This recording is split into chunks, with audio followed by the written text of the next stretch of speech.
Has everyone got a seat or need a seat?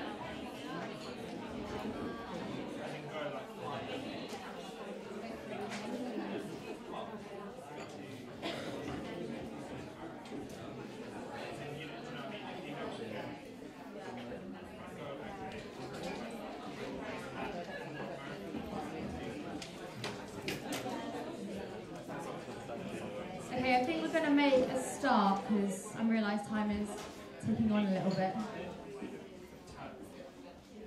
There's a bench at the back as well if you want to just take camp at the bench. Has everyone seen the above average cakes?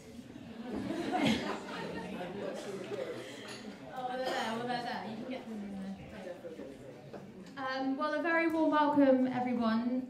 My name is Jolie.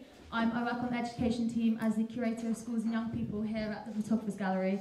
And I'm really excited to have you all here. It's quite a broad range of people, so I think there's going to be some quite interesting discussions. I'm really excited for this afternoon to where we can unpick ideas about what youth-led practice really is and what it means today. The real aim of the symposium is to illustrate and discuss some of the different ways young people are engaging and informing galleries from within, both behind the scenes and public-facing programmes. We've got a real range of speakers here to share their experiences, from youth trustees to traineeships to volunteering programmes to youth forums. Of course, that's just a handful of the examples and case studies that there are. So I really invite you to have a look at the questions that we've got on the tables and just jot down your experiences, approaches, ideas that come up in the discussion. There'll be a chance to feed those back to the panel as well. So this is a peer-to-peer learning between everyone, not just the speakers. This afternoon's symposium is supported by Outset in partnership with Mishkundareya. It's part of year 2 of the Outset Teen Tours programme. And we've been running the Teen Tours programme since 2005 in different capacities. And for those of you that aren't familiar with the programme, it's where we invite young people to lead a 20-minute tour of an exhibition at the gallery. And the aim has always been to both offer audiences new perspectives on the exhibitions based on young people's experiences and ideas, as well as gives young people the opportunity to develop their critical thinking and public speaking skills. And the symposium today really grew out of the acknowledgement of the importance of these types of programmes. where we hand over control to our younger audiences. So without further ado, I think I'm going to pass over to the first section of the symposium, which is all about behind-the-scenes programming. And Rachel and Abigail? Let's first let me introduce you to Rudy, who's going to be chairing both of these discussions. And he works at the Horniman, and he's great, so I'll pass over to you. Thank you. Hi everyone. My name is Rudy and I'm the Youth Engagement Coordinator at the Horniman. So the first section is on behind the scenes programming, and our first talk is by Rachel Moss and Abigail Holsborough, and they worked on the Art on the Underground traineeship. In 2017, Rachel set up a paid hands-on traineeship for 2 young people to work on the Art on the Underground's Clay Station project with ceramic artist Matthew Raw and the Collective Ensemble. She will be joined by Abigail, one of the trainees, to talk through the project and raise some questions about these types of roles. So do you guys want to come up? Yeah, there's 2 microphones, so if you can...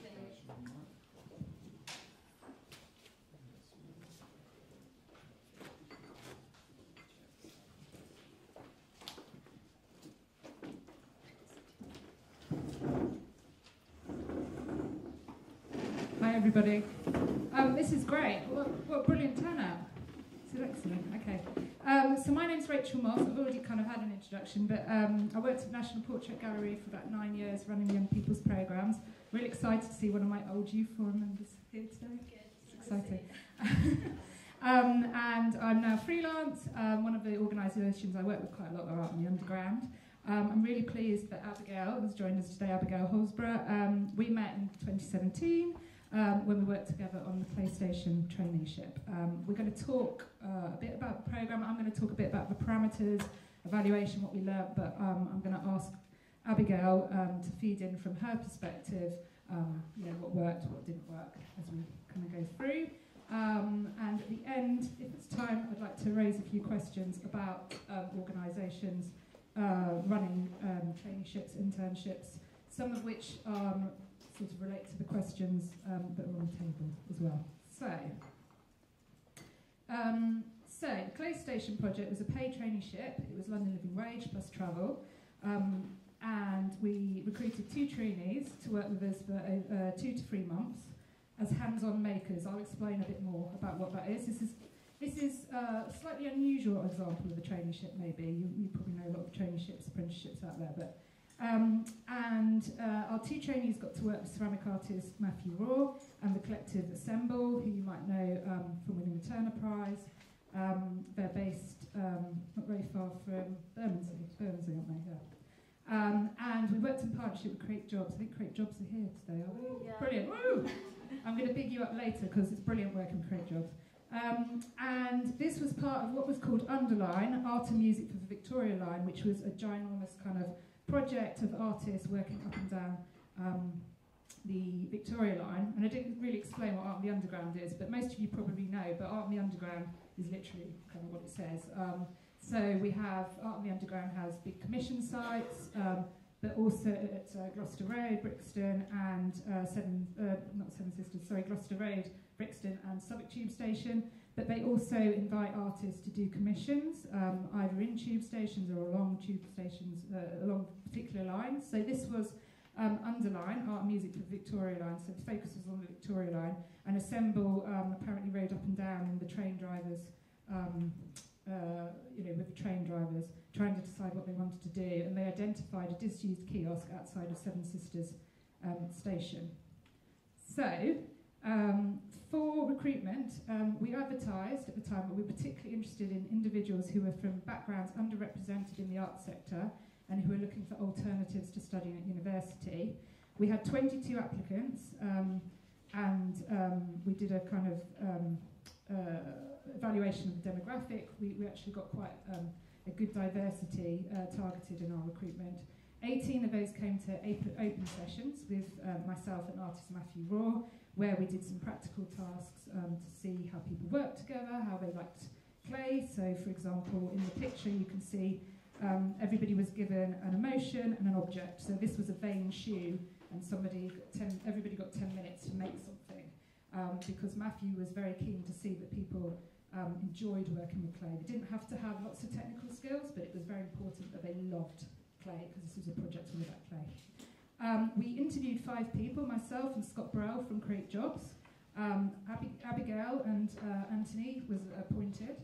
And what was really fantastic for us working with Create Jobs, as a very small organisation with not that many opportunities like this to offer, it was really, really important that we worked with somebody who could help us in terms of recruitment.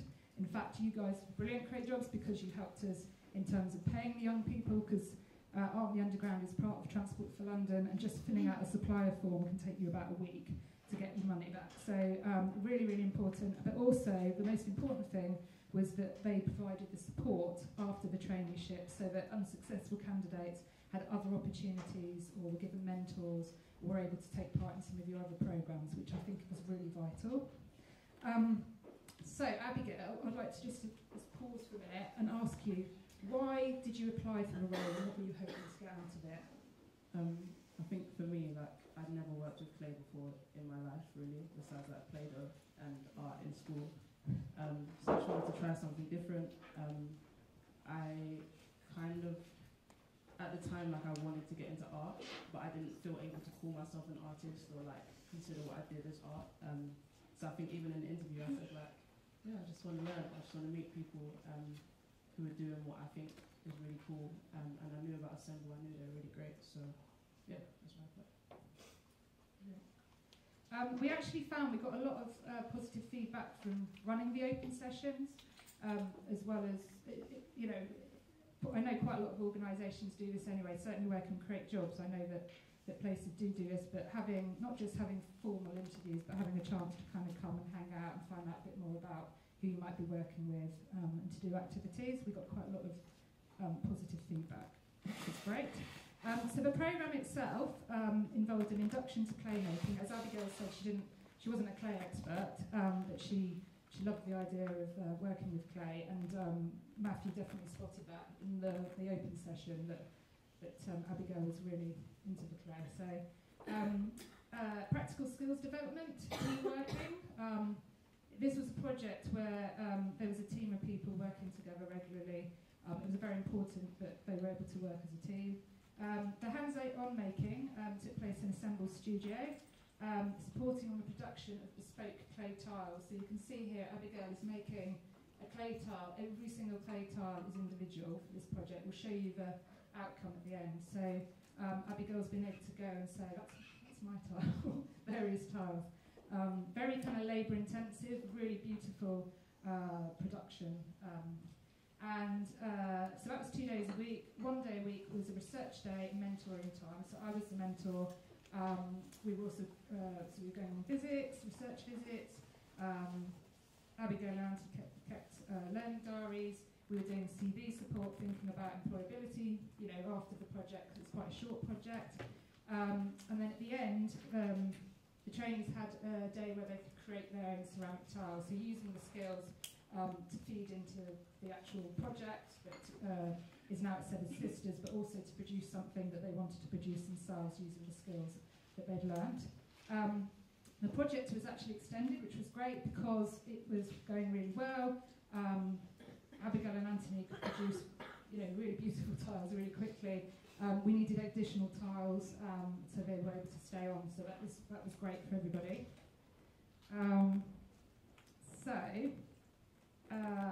This is Abigail in the studio with Matt Raw, ceramicist. So, what was it like, Abigail, working in a studio contact with Matthew and Assemble? You can be honest. It's weird seeing myself with dreads again. The studio, it was really chaotic.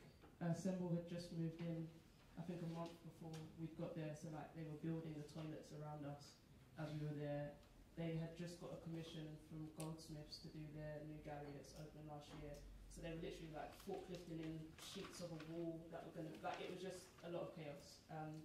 Which, yeah, you can see, like, we had that tiny table and it was quite long, but that was kind of our only workstation. So at the end of the day, we had to pack up and tuck everything underneath and hope that no one moved it.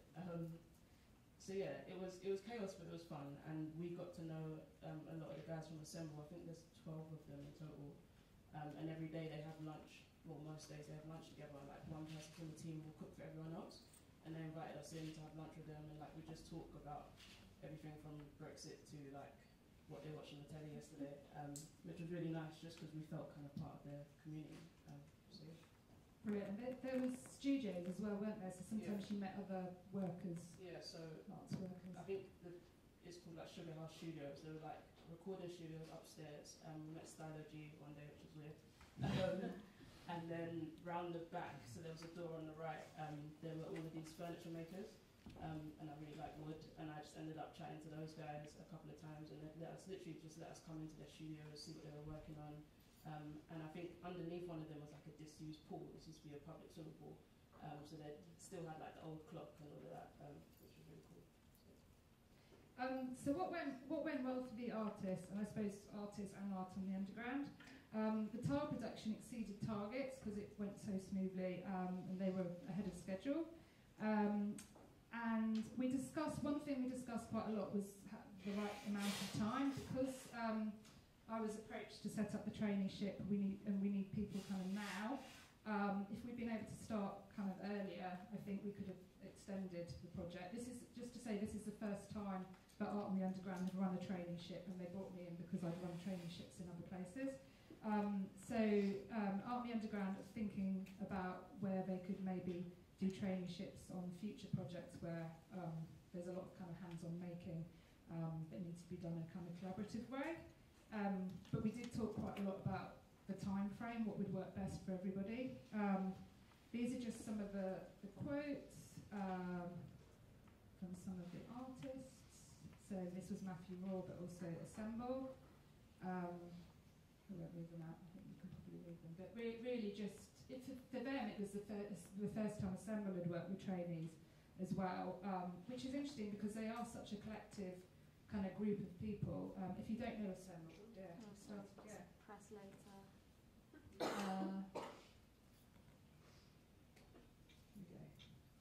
Yeah, if you don't know Assemble, Google them, because they have an really interesting way of working as a collective. So this is us out and about on some of our research days. So you can see Abigail and Matt Raw at the ceramic collection of the V&A, top floor. If you've never been, get there straight away. It is absolutely amazing, great resource. And we also went to Town Gas. Create Jobs hooked us up with Town Gas, which is in Hackney. If anyone lives in Hackney and you're, I think, probably aged like 18 to 25 or something, you can go and use the space to do clay production. It's absolutely amazing, kind of community resource. So, what went well for the trainees? The induction to clay making skills. Rachel, do you want to maybe swap mics? Yeah, that is. Hello, is that better? Yeah. The induction to clay making and skills development enabled the trainees to produce the tiles. As Abigail said, she didn't have the skills beforehand. We talked about basically the trainees got to meet a wide range of different people. Matt Raw is a sort of linchpin, so they spent a long time with Matt. He was the person they spent the most time with, and Matt's great. Working across 3 sites, so you were working in his studio in Haggerston initially, then Assemble studio, and then we did set up a kiln in the space that we'll show you, where the tiles were basically put in the disused kiosk, which was quite interesting. We won't touch on that too much, but working in different environments. One of the trainees benefited greatly from being signposted to lots of jobs and free courses. And Abigail, who's interested in photography and participates in the Develop programme here at Photographers Gallery, also got to work with a professional photographer, which was just a kind of opportunity that happened because he was taking photos of some of the works, which would then be used on the posters on the underground. One of the trainees loved clay making so much he didn't want to stop on the last day. Abigail, what do you think of the benefits for you, especially because we're almost 2 years, this is quite an old project, so we're almost 2 years down the line. What do you think you got out of it, how it's helped you? I think the main thing has been like, just, as I said before, I didn't really I didn't really see myself as an artist, and this gave me like a tangible thing to show people and put in a portfolio in terms of applications. So after this project, I was talking to Matt about wanting to go to uni, and I ended up applying for fine art at UAL, and I got in, which was really cool. So I started that last October, and then I ended up working with Matthew Raw again on a commission with Waltham Forest Council that we did, and Creative helped us out with that as well, which, yeah, I wouldn't have been able to do that if I hadn't done this program. So, yeah. So there's just some quotes. I enjoyed doing it. I didn't feel like a job. Matt is lovely. Matt was a real kind of linchpin for the project in lots of ways. Understanding clay as a material. I'm going to run out of time soon. This is the team. This is Abigail, Matt, and Anthony. So what did we learn overall? If I run through these quickly. I think as an organisation, Art on the Underground, need to think quite carefully for future projects about the length of a project so that it meets the artists and the trainees' needs. I think the trainees would have liked to have a bit longer, and it was great we were able to extend it. Having Matt was really, really important, as I've said several times, as somebody who's there throughout, with various people like myself dipping in and out. It was really important for us to pay the trainees. I know there's a question later. If you're not prepared to pay young people, then I can't say something really down the microphone, can I? But, it's obvious, but it just means that a broad range of people can take part. It's not the usual candidates. Because we're Art on the Underground part of Transport to London, we can also cover transport very easily, which is great. Having open sessions, I talked a bit about this, means that you can meet a wider group of people, which I think is important. Create jobs are here again. I talked about the fact that it's so important to be able to work with other organisations who can carry on supporting young people if you're not able to do that yourself. Look out for additional opportunities, like Abigail was able to work with a professional photographer. One thing we didn't do, but we might do in the future, is explore the possibility of an afternoon shadowing someone at Art on the Underground. Abigail and myself did spend the day with Curator, didn't we? But not in the office environment. We went over to the Acton Museum depot and went through all the collections and got on London transport buses and tubes and things, which was fun. Make sure there's opportunities for afterwards. And so what I would say on the whole, everybody, it was a positive experience and something that Art on the Underground are exploring in the future. This is the building. If you're at Seven Sisters, go and have a look. This is now a coffee shop. This was disused for quite a long time. I don't know how, about 10 years. Just outside Seven Sisters. You can see the individual tiles. The chimney was added by Assemble. And it is really beautiful, especially if you go on a sunny day. I know I'm going to run out of time. How long have I got? Like 1 minute or something? Yeah, you can 2 minutes. I'll give you 2 minutes. 2 minutes, thank you. So just to conclude, I'd like to apologise because actually the Arts Council have renewed their latest report. Actually came out in February, and I'm a bit behind.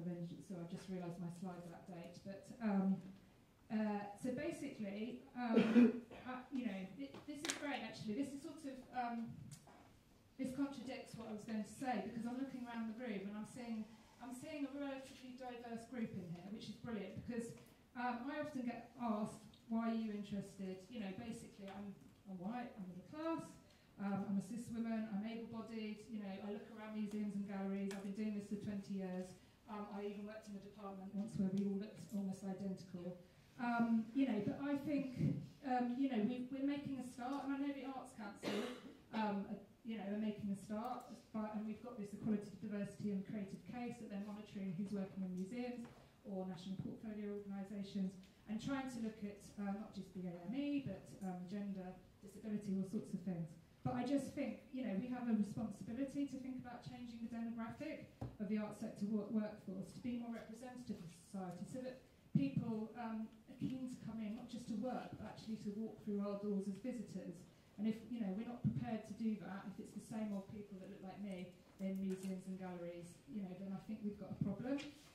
So I had a few questions, some of which have fed through into the questions on the tables.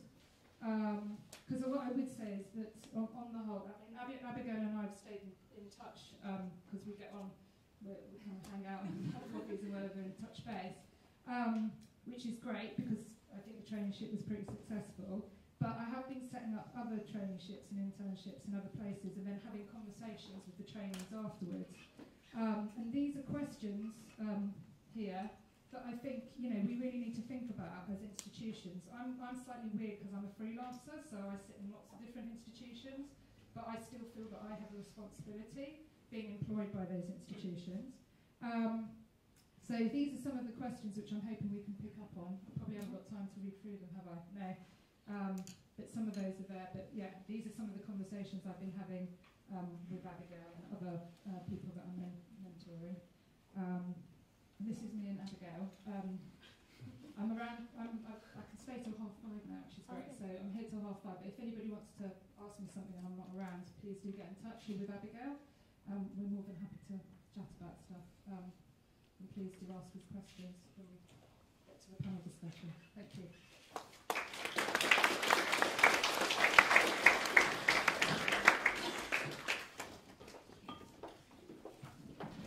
Thank you. Thank you, Lecturer and Abigail, for that. Our next speaker is Amelia Martin, who works on the Youth Volunteer Project at the National Maritime Museum. Working on a range of grassroots and heritage projects, Amelia has been involved in organising youth-led projects that emphasise professional and creative skill development. Amelia's presentation will use the National Maritime Museum's Youth Volunteer Project as a case study, exploring challenges and solutions to create meaningful opportunities for young people. And I've also found out that Alina's doing a PhD at Warwick University, and that's an oral history PhD in the history, in the experience of Rastafarians in the UK. Yeah, so welcome. Thank you.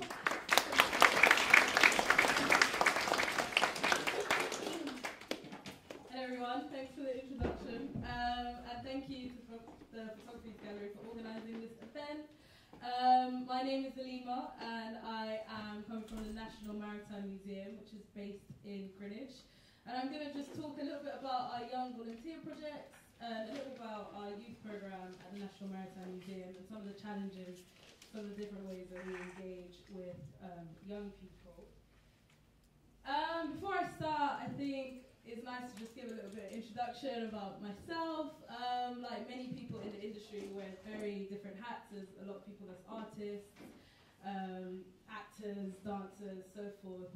I'm a historian, so that's my background. But one thing that kind of brings in all the things that I do, which is working on a range of grassroots projects, doing oral history, all types of things, is a philosophy which goes by each one teach one. And that sort of emphasizes the collaborative nature of programming. And so it's the idea that no matter what skill set you have or what background you come from, you can still have something that you can contribute. So this is what really kind of motivates the work that I do at the museum and just the work that I do in general. And that's something that I've brought to the youth program at the National Maritime Museum as well. So a little bit about the National Maritime Museum. Every time I talk about National Maritime Museum, everyone's like, what's that? Where is that? Not a lot of people know about National Maritime Museum, but we're part of 4 different sites in Royal Museums Greenwich, and it's Queen's House, the Cutty Sark, the Royal Observatory, and the National Maritime Museum. So it's a couple of pictures there where we sort of sit.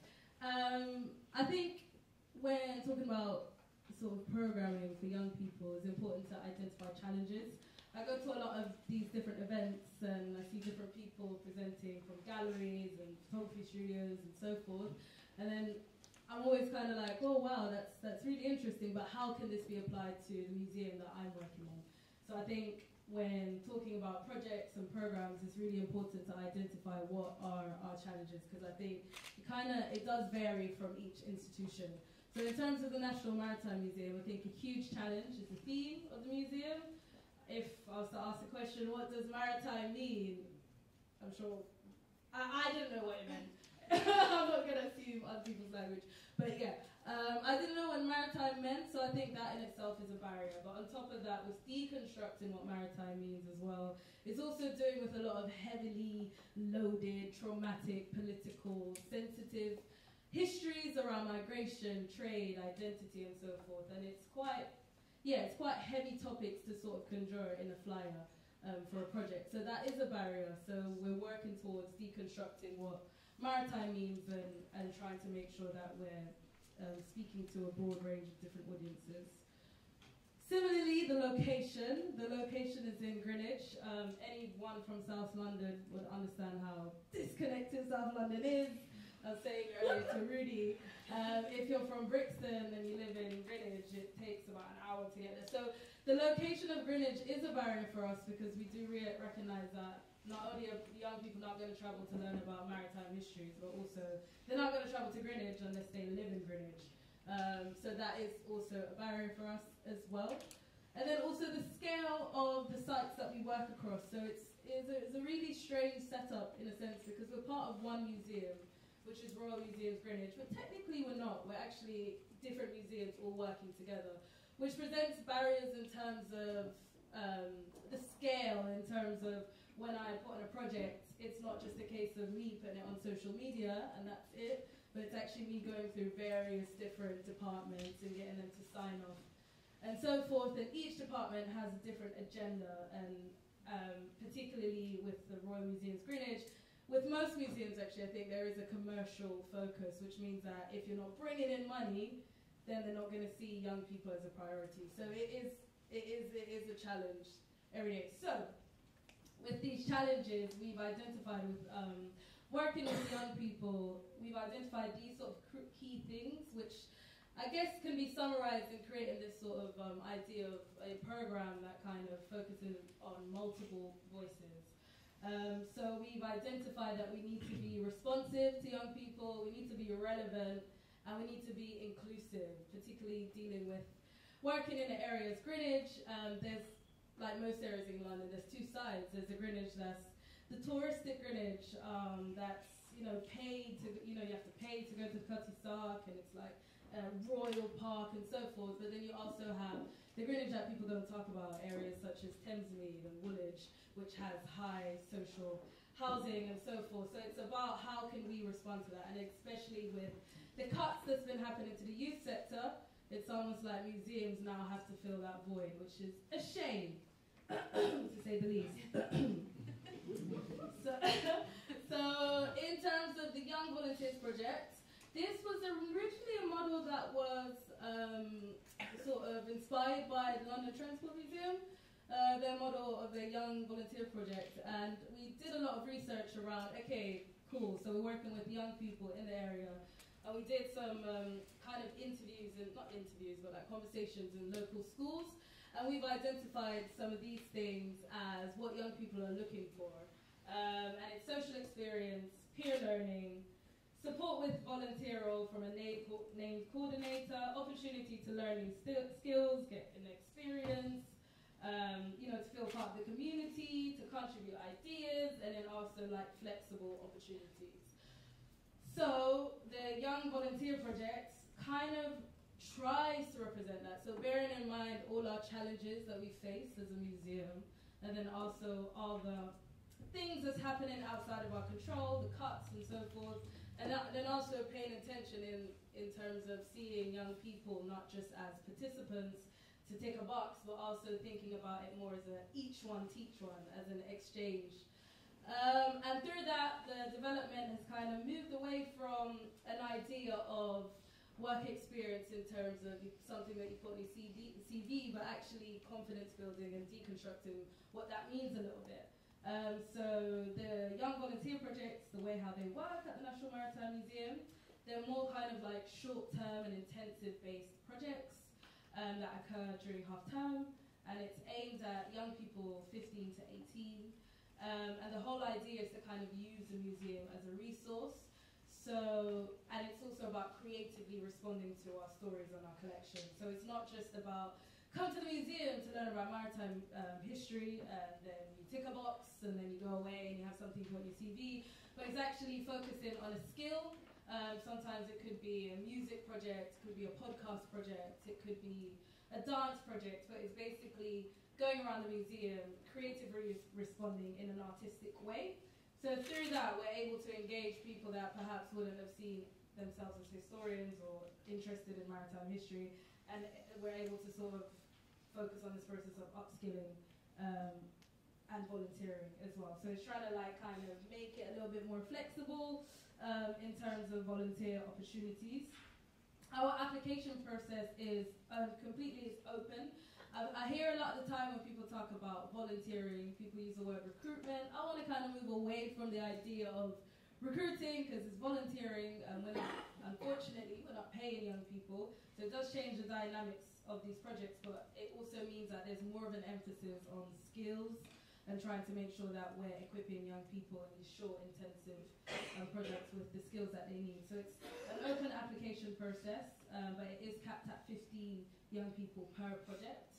And we're targeting young people who live or study in Greenwich, because as identified, one of our challenges is that nobody's going to travel to Greenwich unless you live there. And then also, through these projects, you get to meet a range of industry professionals, and you also get an opportunity for your work to be showcased. So in terms of some of the things that we've done in the past, last year we've done a photography project. So it was in response to our photography exhibition that was on Great British Seasides, which was problematic to a certain extent, because once again you have ideas of what Great Britain means, and then you also have the apparition of these things, but you also have the exhibition that was basically for white male. So it's also about how do young people sort of engage with that, especially young people in Greenwich, which has got a high BAME population. How do they respond to the seaside and to these images and so forth. So we did a 1-week intensive project where we we partnered up with Magnum Photos, and we went to the seaside.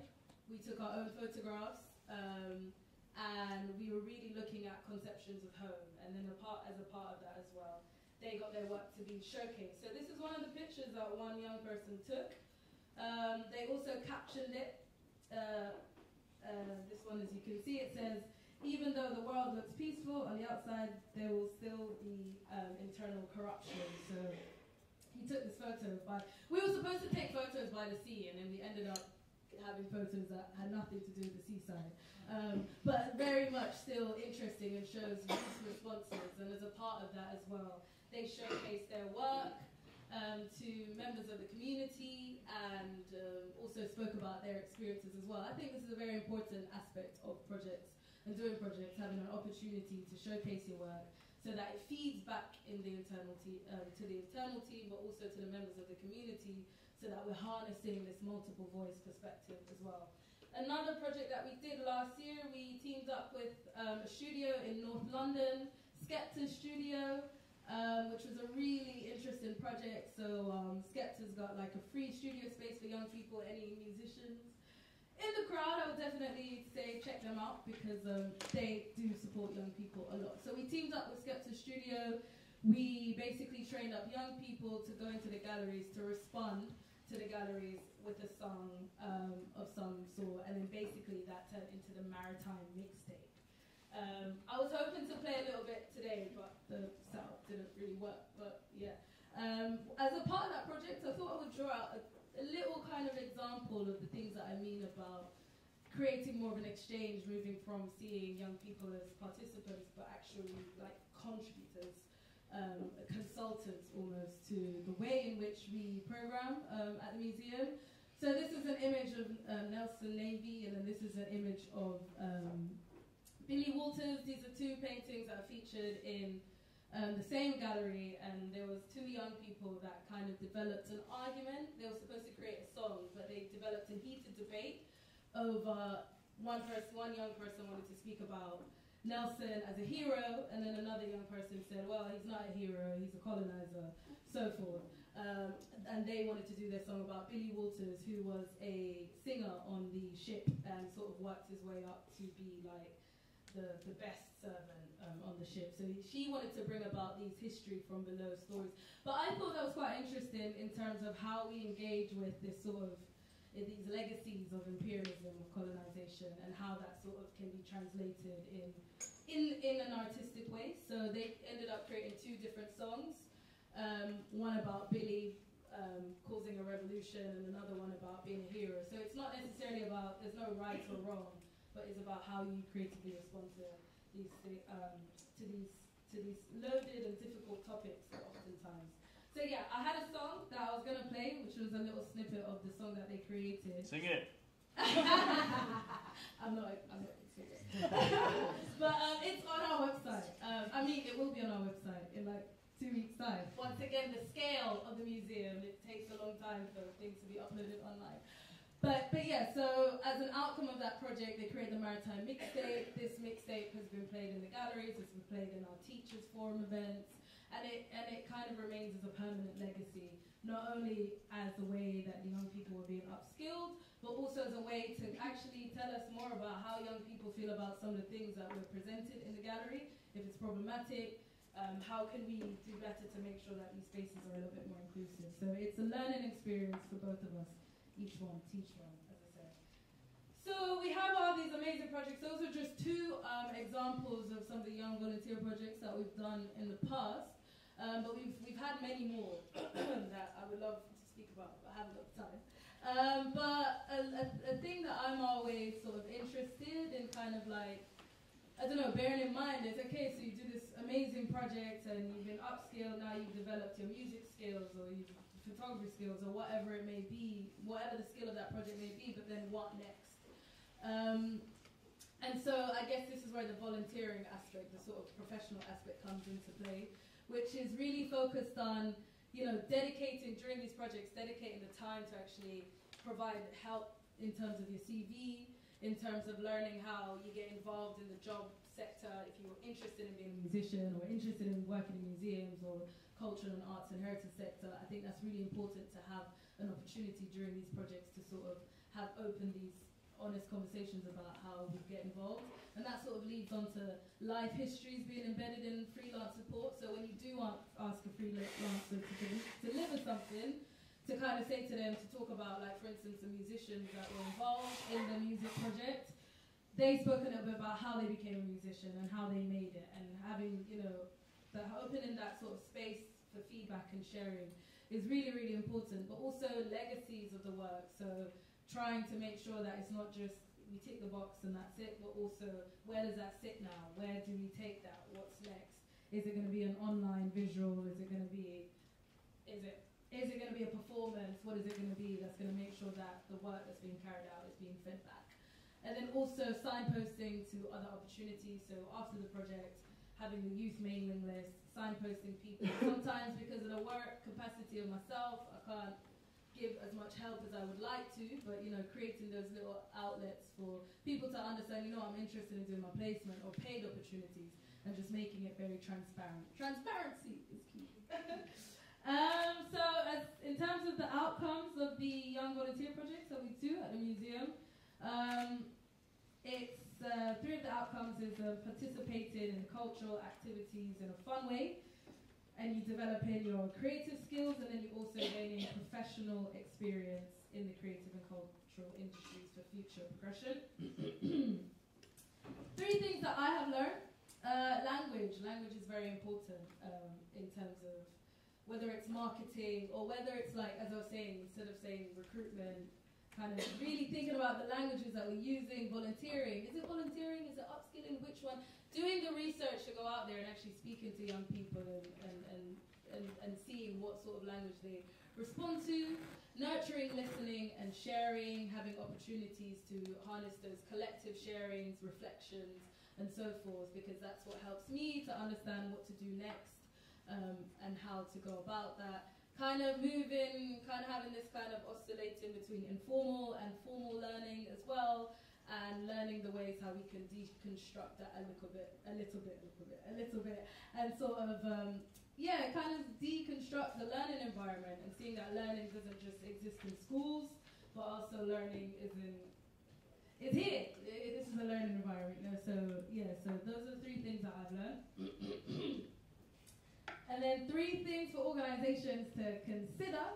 The last presentation touched on it a little bit, but I think lived experiences reflected in workforce. It's really, really important. I probably tick every box in terms of underrepresentation. I'm a woman, I'm black, I'm from a working class background, and I think having those lived experiences as a youth curator in a museum has really helped me, because I used to go to school in Greenwich, so I understand. I never went to the museum before working in the museum, so I have the understanding of why I felt alienated as a young black poor person, or whatever you want to call it, living in Greenwich. So when I speak to young people who were in similar positions to me, or who is still in a position that I am in, I guess I can reflect and relate to them a little bit more. So I think it's important to consider lived experiences in the workforce.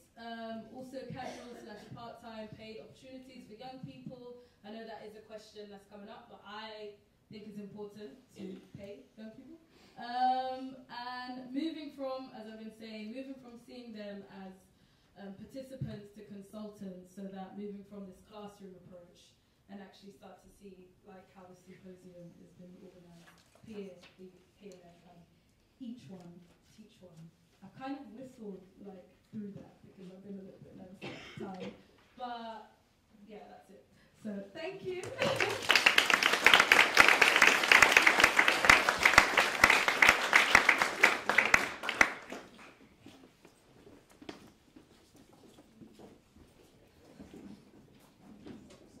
Right, thank you very much, Lima. So our last speaker for this section of the afternoon is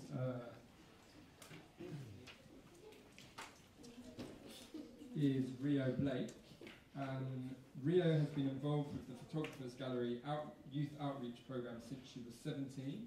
She initially started by delivering a teen tour in 2013, and later she's assisted on the Developed Careers Programme. In October 2018, Rio was appointed to a brand new position of the Youth Trustee on the board of the Photographers Gallery.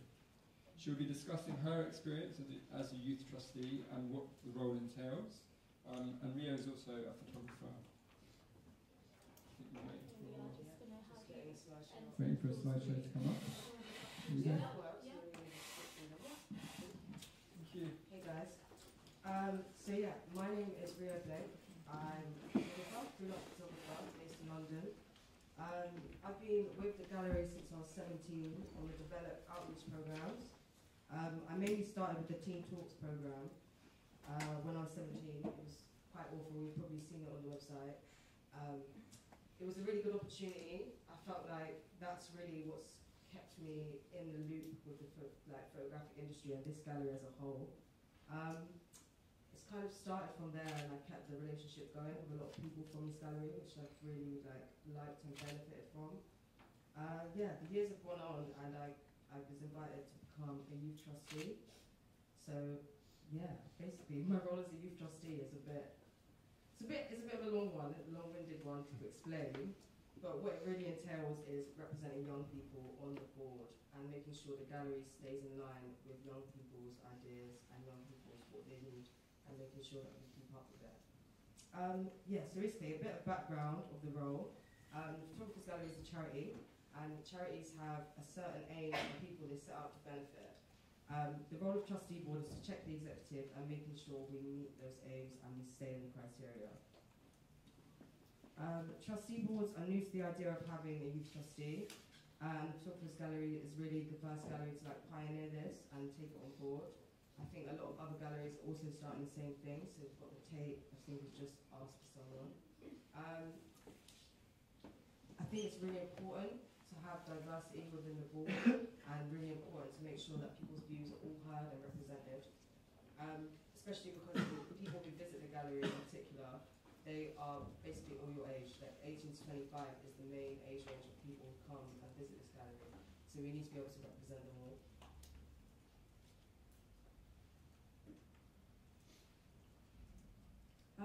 Yeah, from this process, some of the main points I've learned are really based around the difference between a commercial and a charity style gallery. And it's a really huge difference, to be honest. I think the work that charity galleries do is a lot more important and a lot more beneficial for young people in terms of what they get out of it. I don't think commercial galleries are seen in the same light.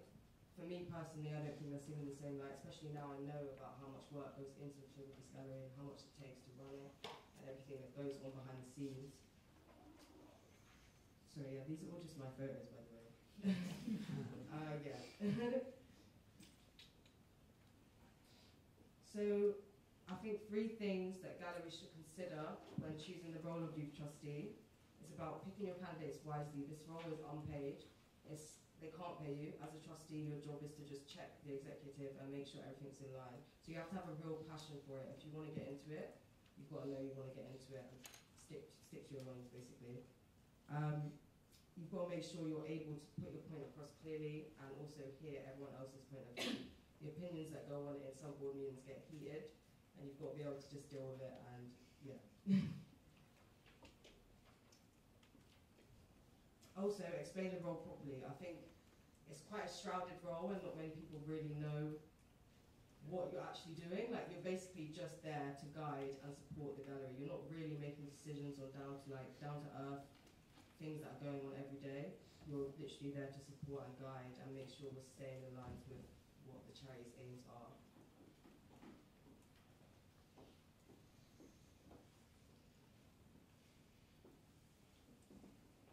So yeah, I think it's really important that we all kind of chip into your local gallery and really know what's going on with it, and try and always put your point across. Always get involved, always reach out, find the programs you can reach out to because they're there to help you and they really will spur you on as you carry on your career. Ria, can I ask you, has there been any challenges that you faced from being, the youth trustee, because you're the only one on the board that's representing young people? Have you found any challenges? Yeah, I think there's been challenges in the way that our ideas just differ from the older generation. You don't always see it until you're actually sitting there talking about it with people that you have really different views. So it's been a learning curve for sure. And have you felt it's okay to get your voice across? It's been listened to? Yeah, my voice has definitely been listened to. I think the fact this gallery as a whole wanted that role, they knew it was kind of needed. So it was they take my points on board. They're definitely well open to listening. Whereas I feel like galleries that jump on it because they need a youth trustee, it's not going to work. The idea is you all work together and you work collaboratively. I think I might end there. So you're looking at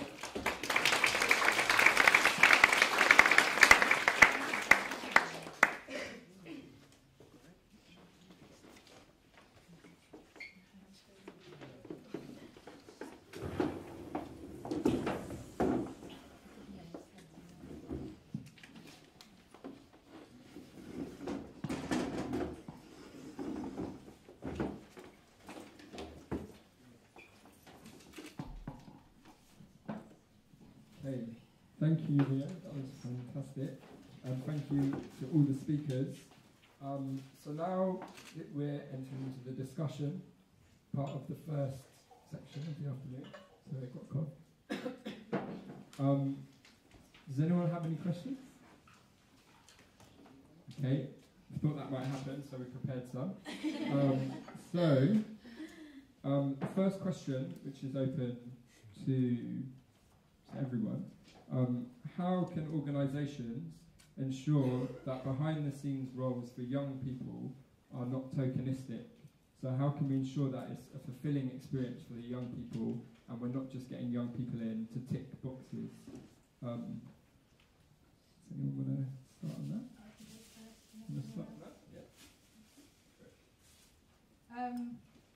I guess this is kind of one of my questions. I don't have all the answers. I put up a load of questions at the end of our presentation. But what I would say is that as I'm freelance, I dip in and out of lots of organisations, which is great because I get to learn lots of stuff about how other organisations are working. And what I would say at the moment, Tate is really interesting because they have a programme called Roots In. Did anyone here go to their Alternative Careers Fair? Yeah. Yeah, a few people went. Cool. So that is part of a bigger kind of program called Roots In. So that's one thing. That's what you would see. Some of us who work in museums and galleries are involved in the Roots In network. And then the third strand is institutional change.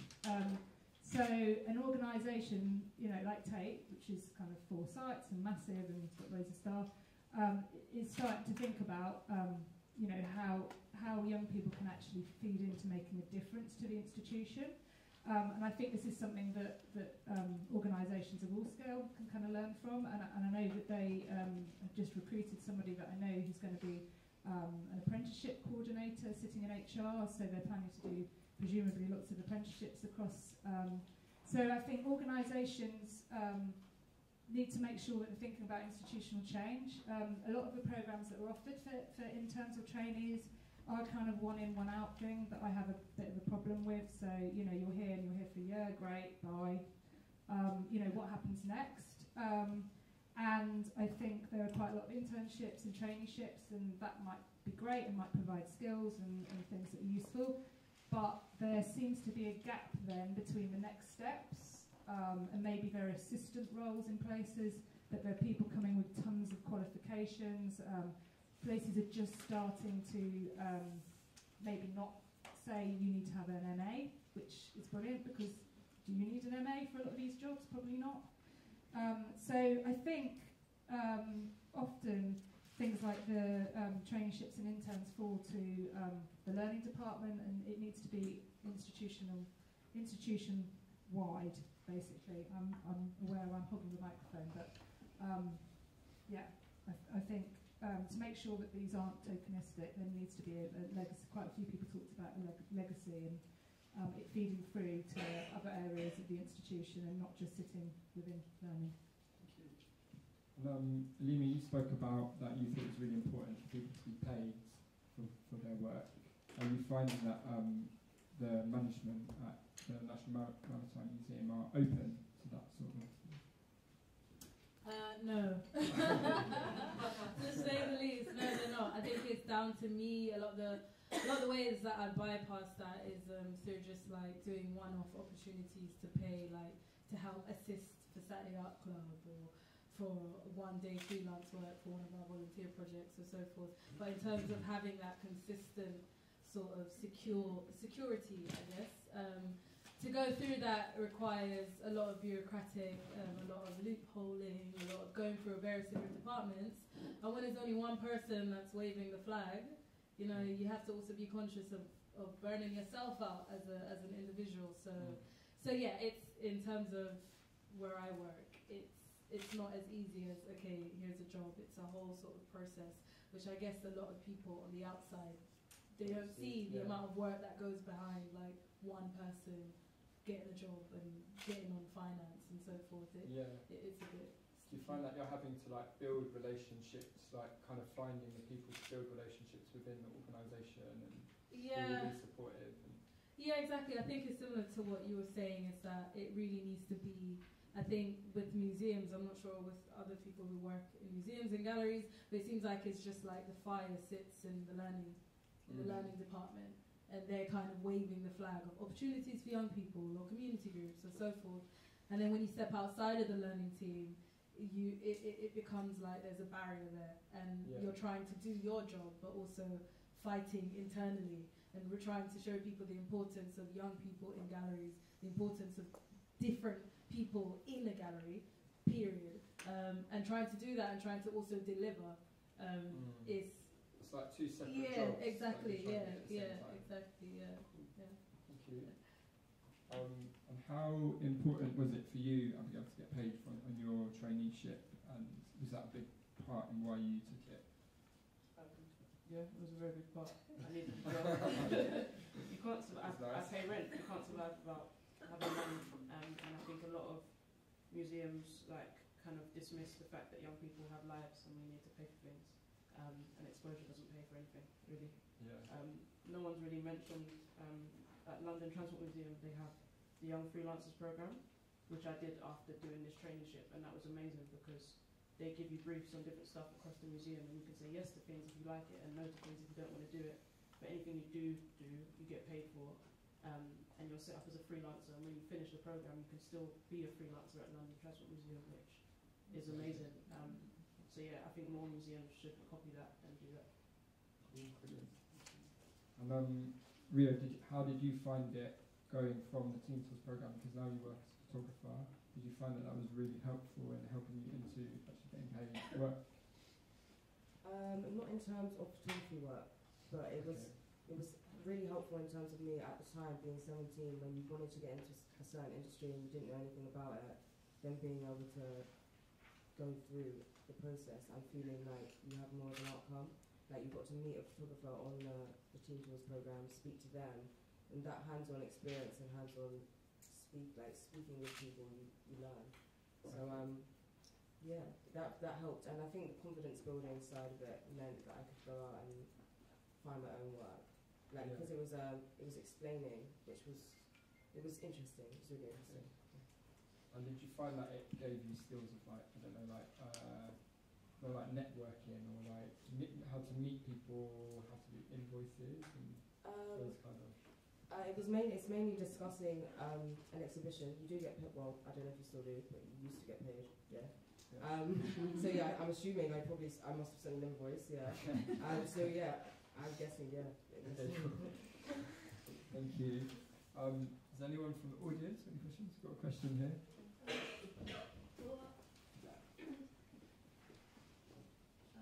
Well, someone such as myself also lives in the Greenwich Borough. What is your advice for people that live in Greenwich Borough that get no help at all, and like we have to sort of like go out our way even more to get where we want to be? You know, there's so many cuts, so many like not many opportunities. It's more like, oh, go volunteer, but obviously it feels okay, and it's not exactly glamorous there either.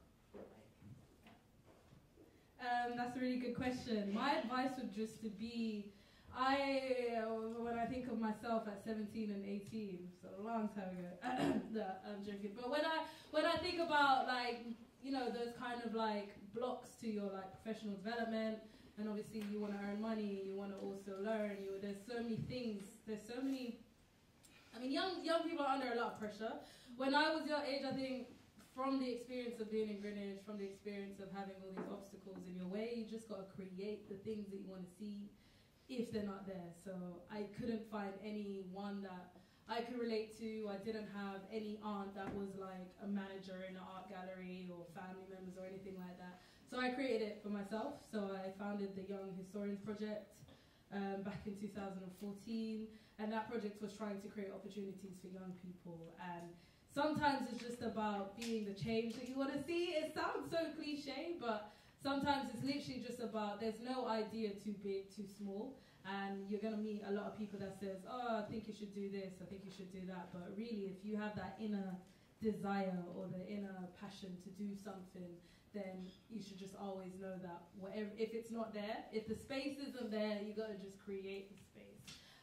Really, that would be the best. I wish someone told me that earlier, that you don't need, probably shouldn't be saying that, you don't need a museum to give you a job. You could create the job that you want. Do you know what I mean? You could create the job. Like, it's just about either faking it till you make it, or creating the space for yourself if you don't see it. That's honestly, in my opinion, that would be what I'd say to you.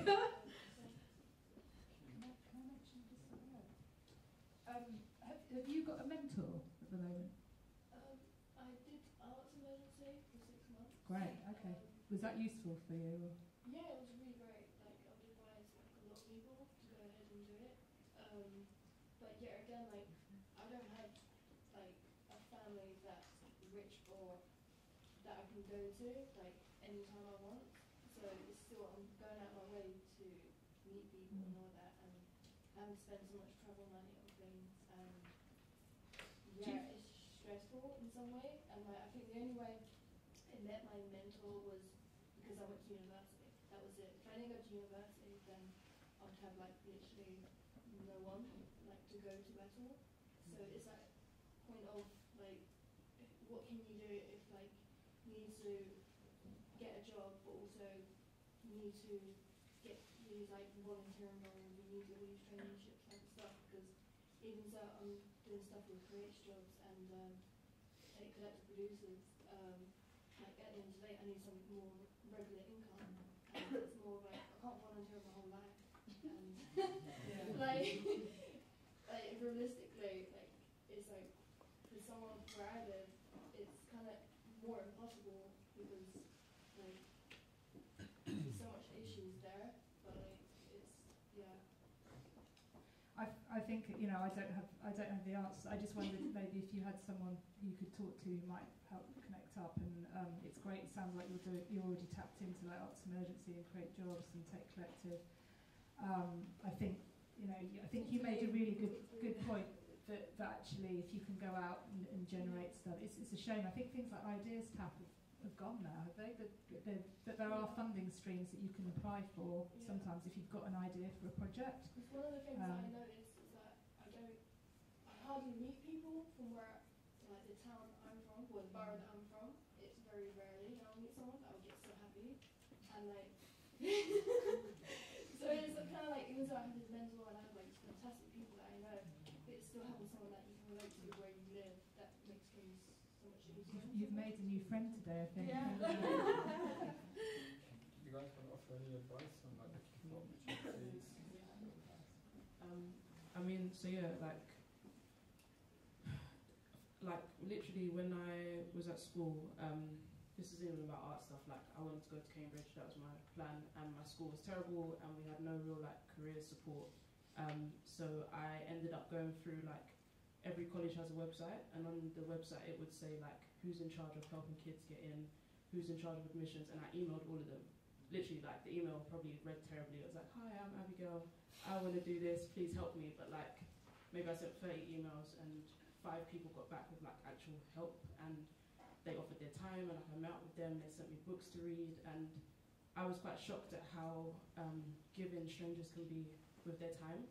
And even if it doesn't end up with like paid work, sometimes like they know someone who knows someone who knows someone, and like just showing that you're willing and you're keen and you want to do stuff. Like I did get into uni in the end, which was great.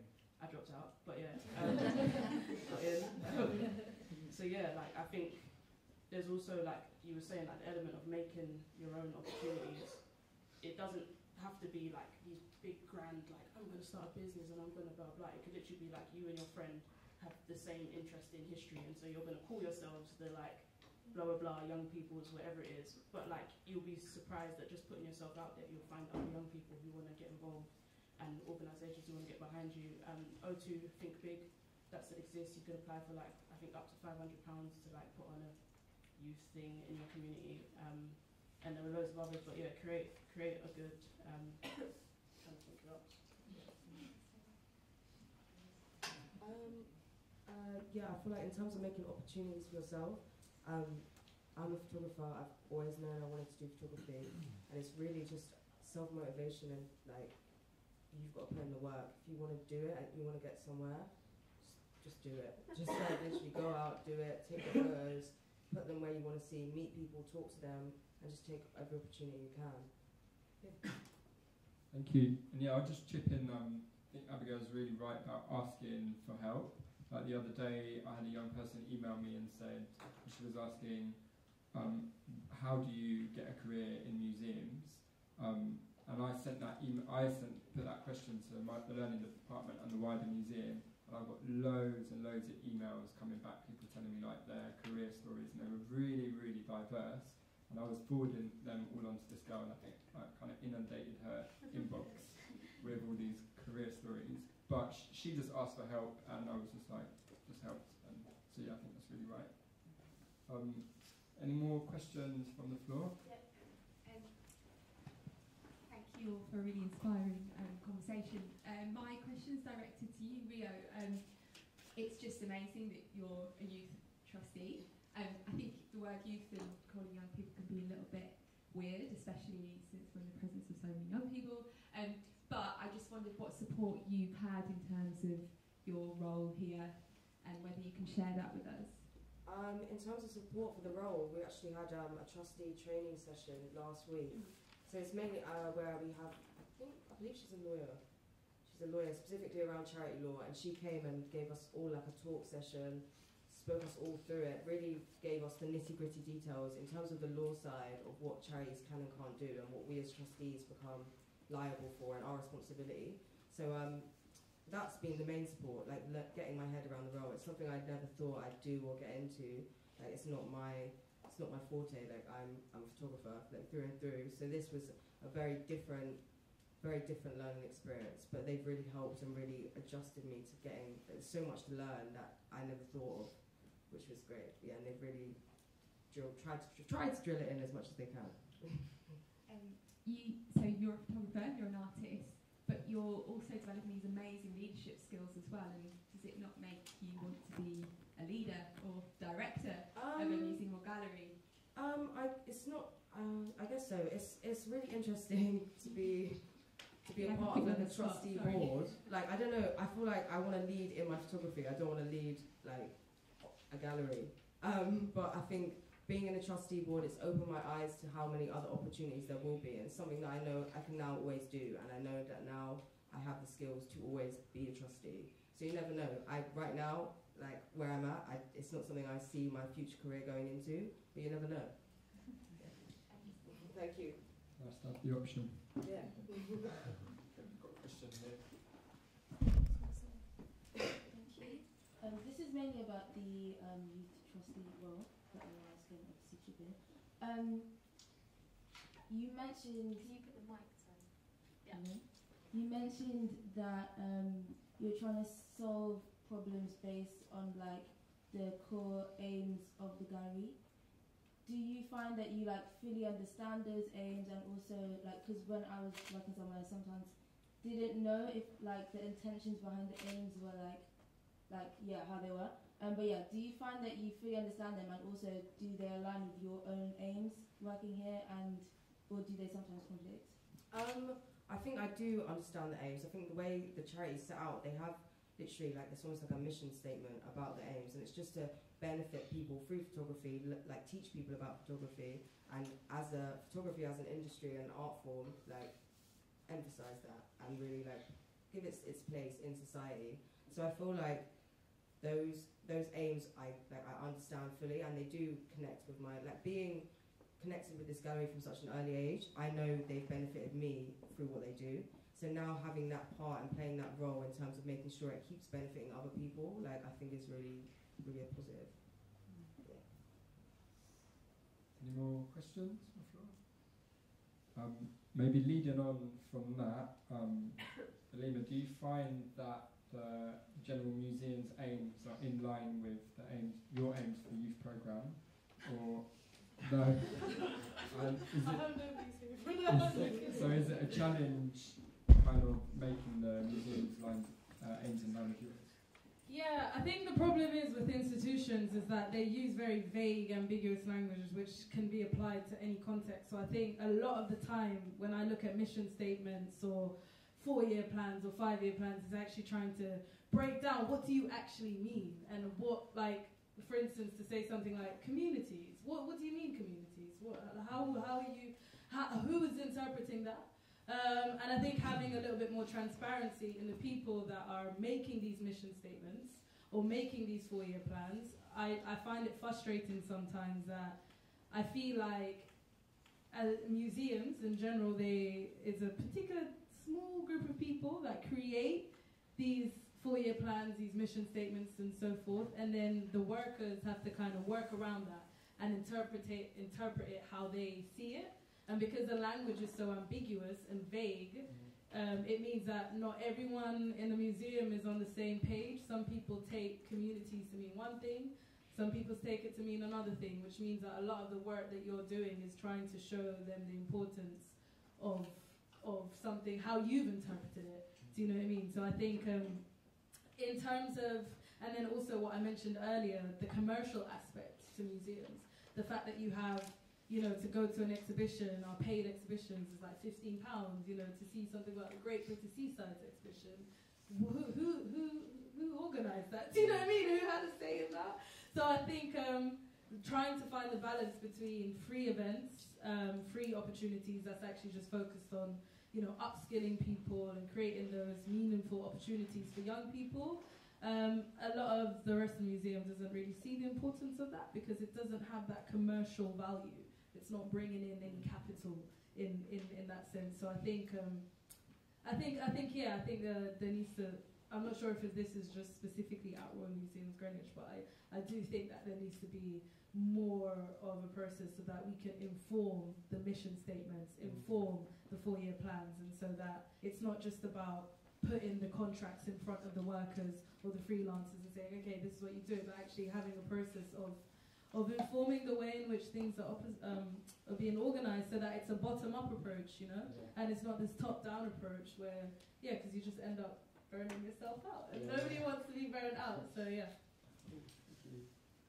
Rudy, Yes. Rudy, it's very, very quickly. Are we over? Or? We are, but you can... I worked at the National Portrait Gallery for 9 years, set up the Young People's Programme there, which I'll keep this very, very short. But actually what I was just thinking is that in terms of kind of going back to the lady's question sort of in front of me about aims and knowing things, I knew the business plan inside and out, and the reason I knew the business plan inside and out was that it mentioned young people in lots of places, and I used that to my benefit. So there was a bit of sort of top down, but then it was like, bottom up again. It was like, oh, hang on a minute, I can see in the business plan it says young people are really important, and they're important because of this, and using that to then, kind of place young people more at the heart of the organisation. So I think it's incredibly important wherever you are to know the aims and to read the business plans and all the kind of strategies and whatever, because you can sometimes use it to your advantage.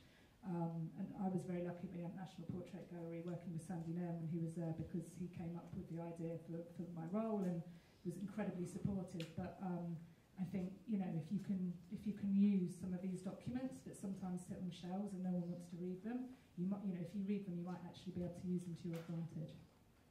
Thank you. That's really good advice, I think. All right, so that wraps up the end of part 1. Can we get another big round of applause for all of our speakers? Thank you.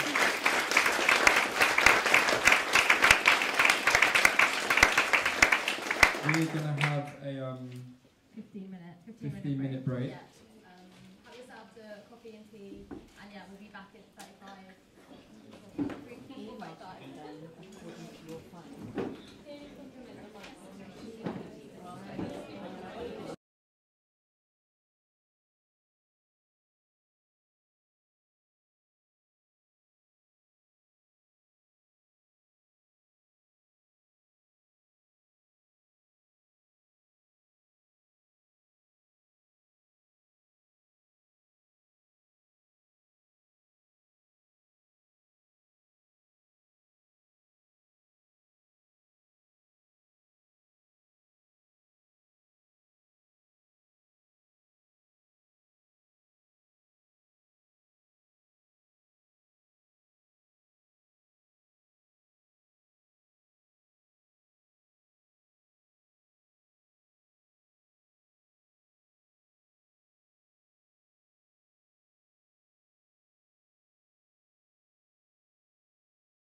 Hi everyone.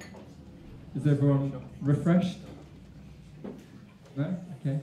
Does anyone have the pineapple? That was really nice. I think it was nice.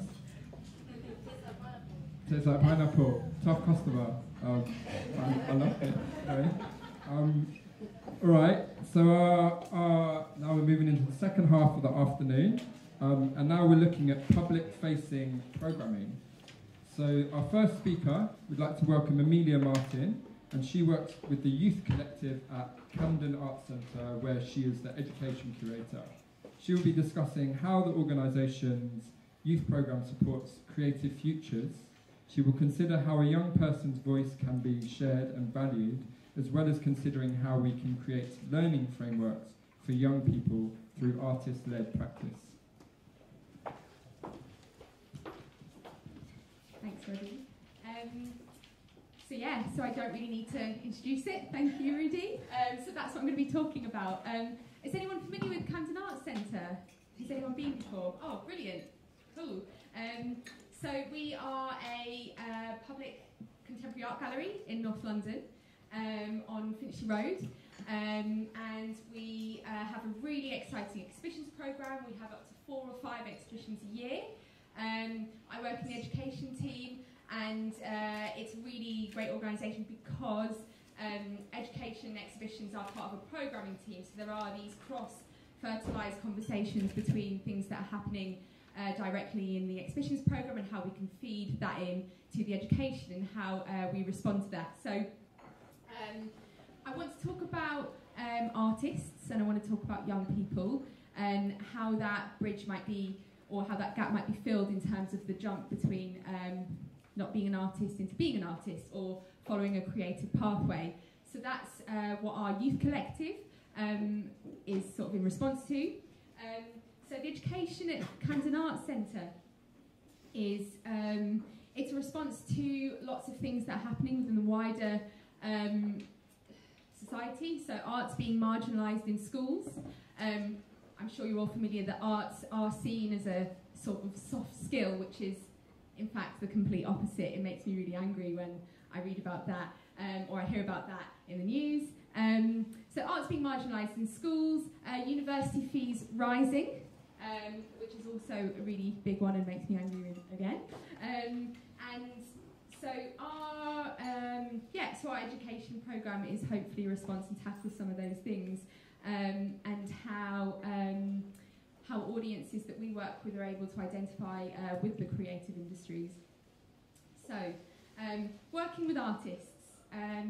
So the artists that we work with on the exhibitions programme sometimes feed in to our youth programme, and so the Youth Collective run every Saturday, and it's completely drop-in, and we do try and think about barriers, so physical barriers and intellectual barriers, and breaking those down. All of our programmes are artist-led, so they are led by practitioners, and the thing about working with artists is that we try and make our programming risky. We try and think about something that's cross-disciplinary. We try and think about something that is socially engaging and also critical. Very messy, very fun. And this DIY approach in terms of accessing culture. So the opportunities that Youth Collective do have are you can get involved with Arts Award Gold. You can think about having a youth residency. I'll explain what that means in a bit. And we also offer paid opportunities. So we try and think about this idea of routes to progression. And within that, our Youth Collective artists do have opportunities to then become an education assistant. So we try and think about this. So we are 15 to 25. We are 15 to 25 programs. So when someone becomes 25, we try and think about the idea of creating access and opportunities for them to then feed their experience back through into the programme. This is Beverly, who is one of our artists who leads Youth Collective. And what's really important in terms of running a youth programme, especially within a contemporary art gallery, is bringing the outside in. One of the challenges with Camden Arts Centre, it's a really lovely building and it's really beautiful. It used to be an old library. The architecture is really nice. But the problem is we're actually quite far away. We're in the borough of Camden, but we're right on the edge. We're in this weird place of being sort of down the hill from Hampstead, which is sort of celebrity hotspot, and then down the hill is West Hampstead, which is actually really socially deprived. So it's our job to try and sort of bring the outside in. So we do a lot of outreach. We work with family centres, we work with schools down the road, and we try and build in local communities and embed it in our programmes. But I'm showing this as an example because it's one of our youth collective sessions that is situated in the art gallery. Beverly is really interested in this idea of social documentary, social practice, and thinking about how we might expose ourselves as human beings. And one of her sessions was based on radically welcoming spaces. And sometimes you enter a gallery, you feel really uncomfortable. And so it was taking this idea and trying to really think about voice and amplifying that and feeling comfortable at the same time. Prior to being in this space, everybody was given a task of giving, Beverly gave each of the youth collective artists £2. And she said, right, we're going to take a trip to Sainsbury's and I'm going to ask you to spend this £2 on anything you want. And so they did that. A lot of them brought in some snacks, some chocolate, some people bought as many things as they could with £2 and bringing that in. But it was just this idea of bringing the outside in and using it as a catalyst to try and think about connections between us and the experience of being in a supermarket inside. Supermarkets that are quite familiar, and then galleries not being so familiar, but also trying to bring that in and weave it in, which is really exciting. This is another example. So another artist that we've worked with is Shep. He uses DIY materials. He uses really familiar objects. So these are swimming noodles. So we're trying to think about the gallery spaces as being comfortable and also really exposing ourselves to all the different types of art that can exist within a gallery, and sort of looking a bit silly or thinking about movement and thinking about our bodies and how we might have bodily reactions to spaces.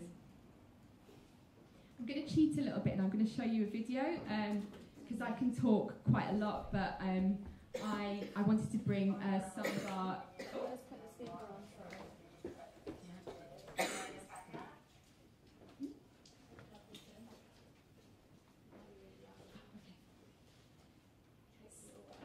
So I just want to show you what our youth collective artists think about youth collective themselves.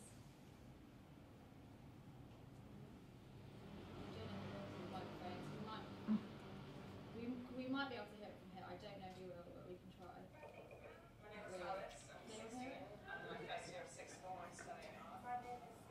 So, I joined Youth Collective because it was a free event that I could come to as often as I wanted, and it's a studio space that I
So as an education team, the Contemporary Art Gallery, we're keen to really respond to the wider strategic challenges by giving young people access to the arts outside of the formal education routes, so creating that space where people can feel free to experiment, own their opinion, not be afraid to say no, they don't like something, and to think about that challenging them. One of our aims is to think about routes to progression, and so Youth Collective is a space where it's drop-in, people come, sometimes a young person comes in once and we might not see them again, so it's about how we might try and really support that person, even if it's a one-off visit, to regular attendees. So throughout the year we've held 35 Saturday sessions, introduced a new talks and events strand, delivering 8 sessions throughout the year on the first Wednesday of each month. There's an opportunity for young people to have their own exhibition, so we call that Youth Collective Curates exhibition. And so throughout the year, 3 young people have achieved and completed their Arts Award Gold. And these are young people who haven't had exposure or any experience in arts in school. 4 people have been offered unconditional places into sort of higher education, so foundation courses or university courses. And those places are at CSM, Middlesex University and Leeds University, and they've been able to put down that they attend Youth Collective. And it's pretty amazing for a 17-year-old to put down in their personal statement that at 17 they've participated in a youth residency. They've had 2 of their own group exhibitions, and they have a portfolio, and they consider themselves as artists in their own right. So so to be that age and call themselves an artist is a really amazing thing. So our programme offers support young people into higher education. It offers work placements, creating youth residencies, this idea of flow of engagement between projects. So we run an SEN schools programme, and there's an opportunity for 4 people with learning disabilities to come from that project and into the Youth Collective sessions. And we get funding to support those with travel and support workers, offering paid employment to 1 member of our Youth Collective programme a year, talks and events series, Saturday sessions, Youth Collective Curates exhibition, youth-led programming. We introduced our youth residencies last year. This is really exciting for us because as an arts institution, the public programme and the exhibitions team have artists in residence schemes, and it was really important for us to use that model and introduce it for young people. And what that meant is that for 6 weeks, a young person can have access to a studio space to develop ideas and build on their art practice in a supported environment. We attached an artist mentor scheme with that, so we assigned an artist mentor to guide and support the youth residency artist.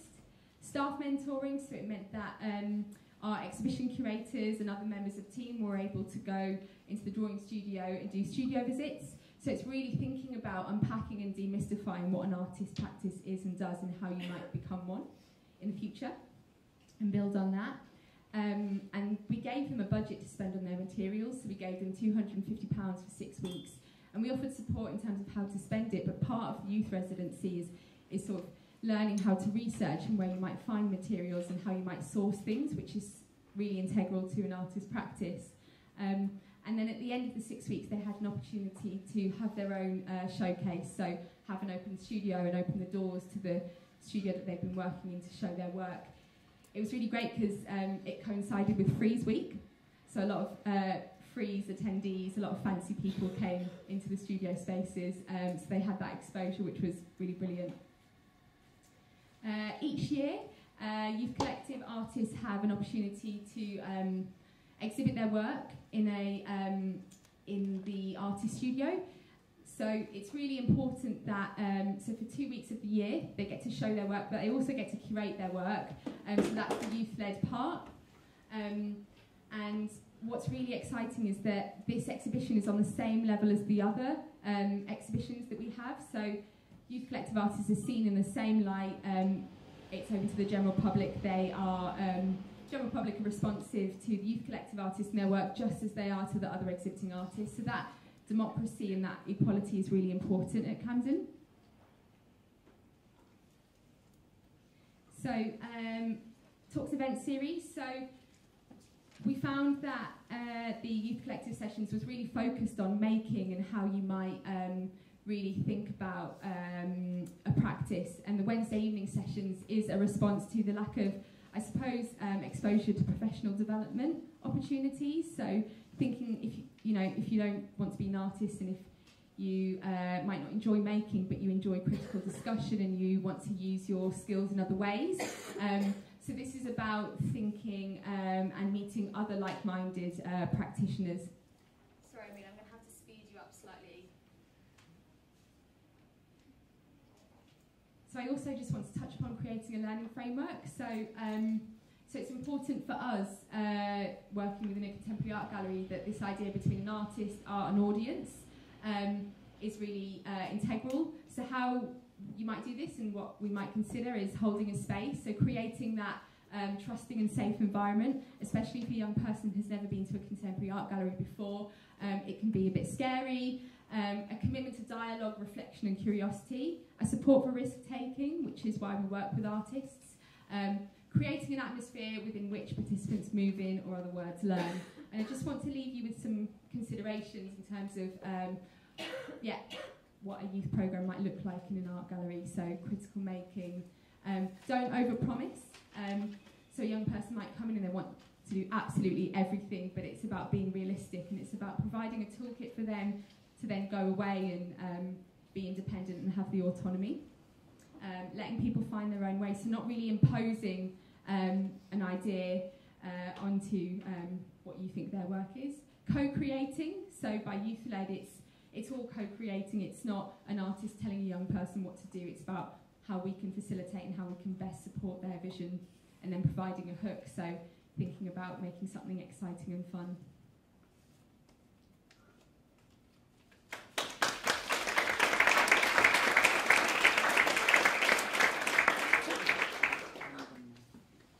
Thank you very much, Amelia, for that.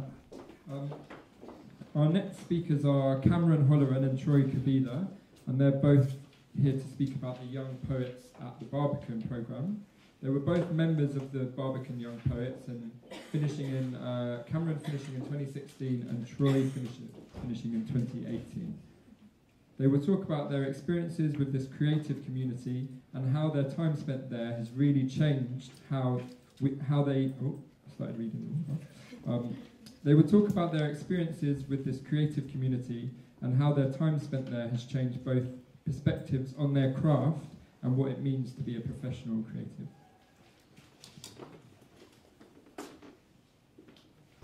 There's too much, is there?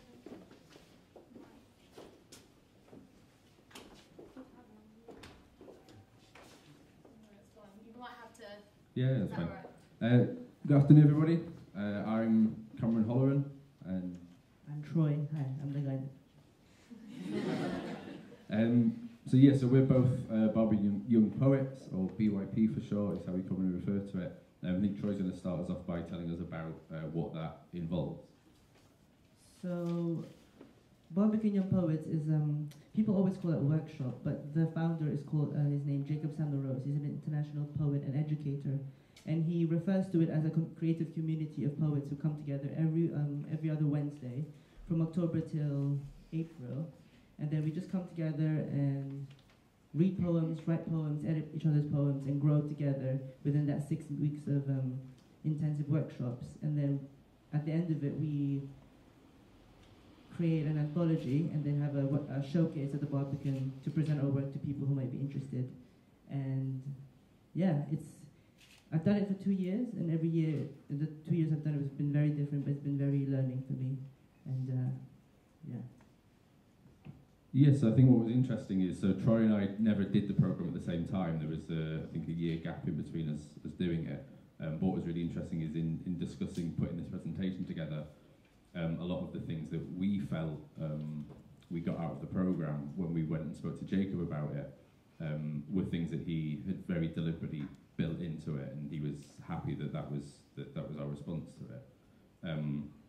We both feel that BYP is a place to bring people together through a common love of poetry, that this love sees us learn from and support each other, and that what it means is that the BYP basically outlives itself every year.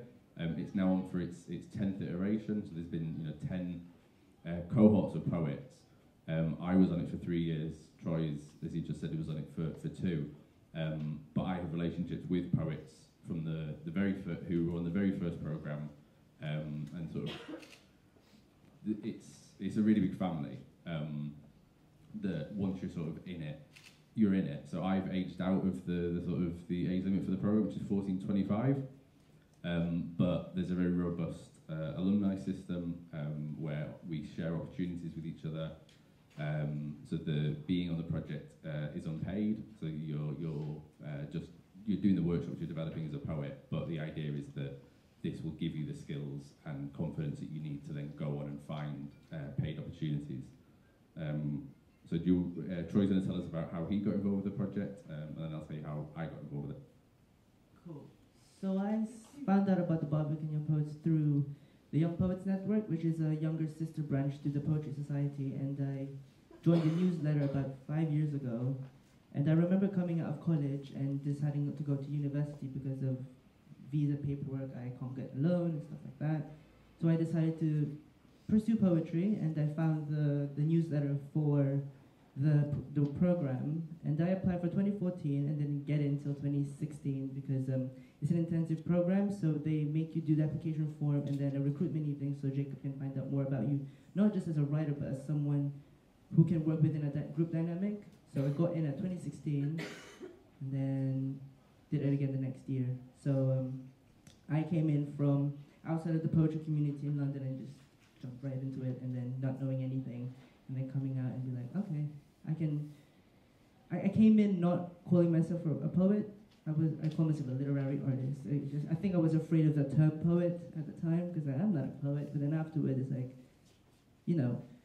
Jacob curates a space that makes you comfortable to call yourself an artist and to be comfortable with the work that you create and to be comfortable around the people who make the same things as you.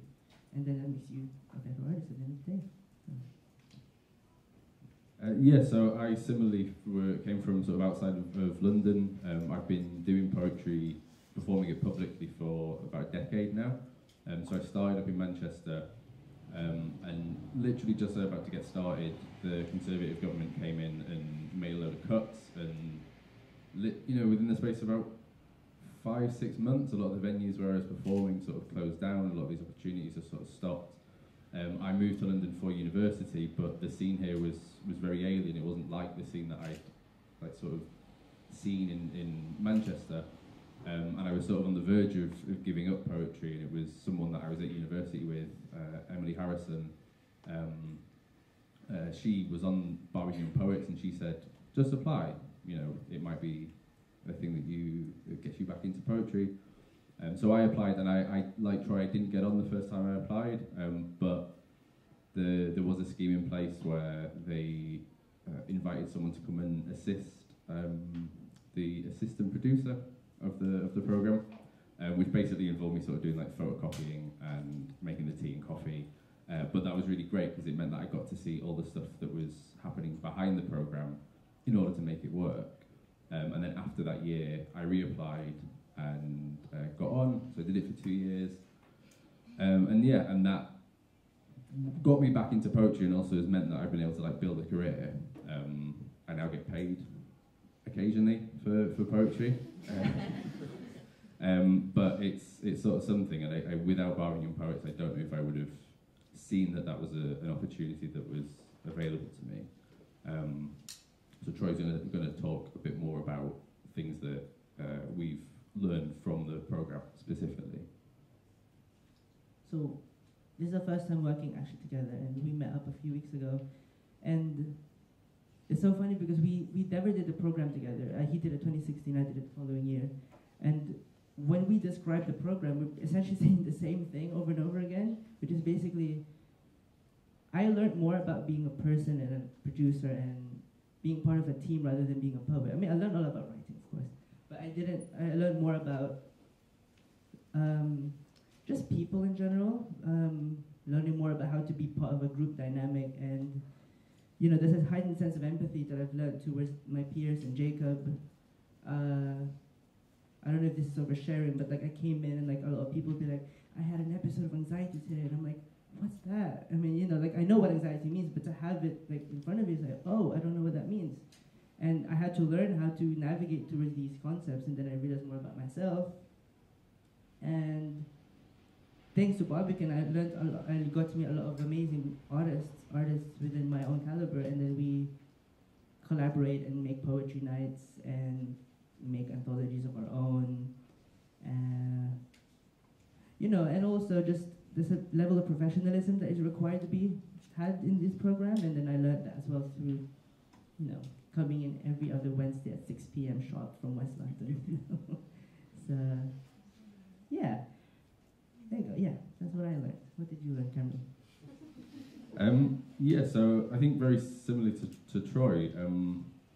I think that the person that I was when I joined the program was very isolated. I used to be quite a nervous person, a scared person, and that made me sort of quite antisocial in a lot of ways. But being involved in a program, I think, like Troy said, just having these little things of having space where you go every 2 weeks and you know, you need to be on time, there's like work you need to do, just having that responsibility placed on you, and there's never any downside. Like Jacob and Lauren, who like run the program, are always supportive. Like if you ever have any problems like meeting deadlines or missing work or not being able to get there on time, there's never a punishment for that. You're never sort of shamed if you can't do it. It's just that they want to know what they can then do to help you more. It's meant a lot for me, so that there was 1 year when I was in the program when I was off work and on sickness benefits, but it still provided like a sense of structure. It's still like a reason to sort of to work and to carry on and be still engaged with society. And so working from that, I then learned how to run successful projects of my own, because I know what that looks like. I know my goal when I run projects is that I want my participants to feel how Barbecue and Poets made me feel, and that wouldn't have been possible without having that sort of clear model of this is a space that is safe for you, where it's clear that someone is like looking out for your, you know, there's like safeguarding responsibilities, there's things that they find that they take very seriously, and making you feel that those are important things, and that if you're going out into the world, Jacob never like sat me down and told me all of this, but it was, if you're going out in the world, it's important that yes, your poetry is strong and that your writing, you know, conveys who you are, but it's also important that when you go out and sort of rep BYP, that people go, oh, you know how to put stuff together, and that's, I guess it's sort of like a badge that I can sort of like wear very nicely. Sorry. No, it's just because it is quite personal. I don't normally sort of get like this. But I think what I would say to any organisations who are looking to implement something similar to BYP, whether it is a poetry programme or an artistic programme, is except that BYP didn't spring out of the ground. Jacob was already an accomplished poet. He'd been running programmes like this for a very long time. He ran the Roundhouse. He started the Roundhouse Collective before this, and you're not going to be able to just sort of like walk into it. Mistakes are going to happen. You know, it's been running for 10 years. Jacob's been constantly building on it. He describes it as an experiment 10 years later, like it's not a finished product. It's still evolving, it's still changing. I think then built into that is that you as an organisation need to make it clear what young people can get out of you, and also what you're having them there for. So it was nice to hear that talk before about like how do you stop young people sort of becoming tokenistic.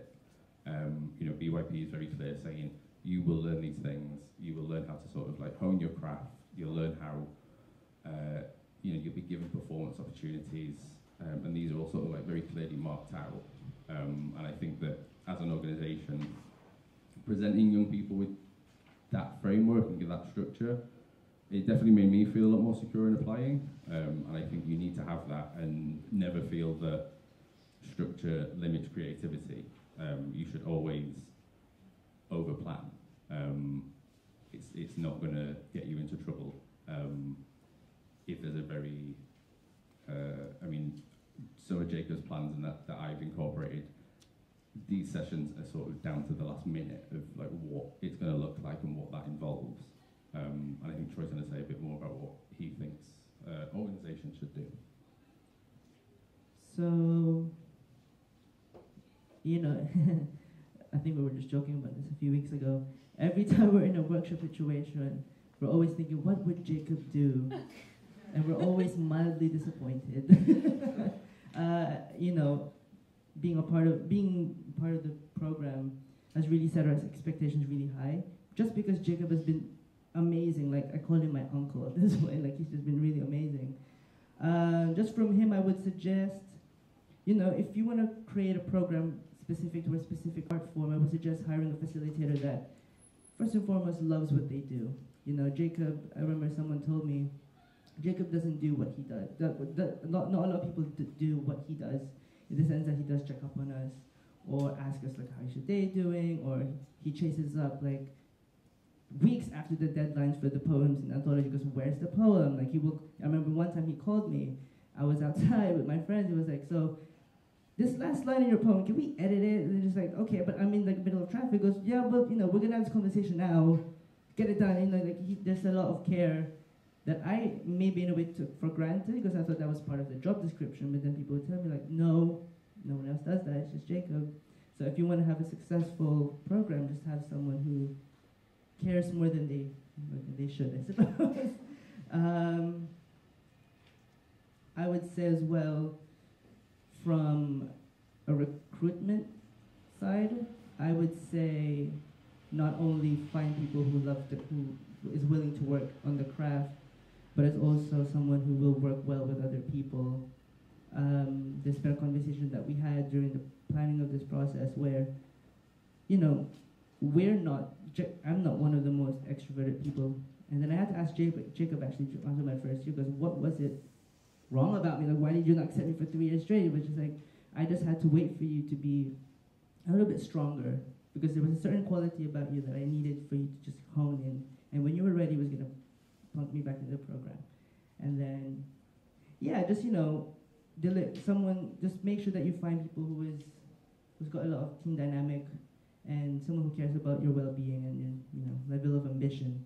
And make sure that you find someone who is going to represent the program well afterwards. You know, and I hope we're doing that well tonight, Cameron. Yeah, that's pretty much everything that we were going to say about the programme. I do encourage you to check out the Birmingham Poets if it's a thing that sounds interesting. Unfortunately, the big showcase at the end of the year has completely sold out, which is amazing. So like when I joined, it was like in a room for about 150 people, and now it fills out the huge theatre at the Guildhall for like 600-700 people, and they now make you pay for the anthology. But you can get old copies of the anthology from, I think, 2014, 15 and 16, coincidentally the ones that I'm in. They are free to download online if you want to check out like the work that people are doing, and that'll give you like a good place to start. That most of these people who are in these anthologies, you can Google them, and they're working today. They're being profiled in Vogue. They're like doing amazing work sort of all around the world. And if you're a young person and you want to get involved, sign up for their like mailing list so you find out when applications open. And if you're an organisation, then use them as a template and reach out to Barbican Creative Learning, because the people there are amazing and they care about young people. And if it means that there are more programs like BYP, then I'm sure that they would be happy to sort of like help people put that into place. But thank you very much.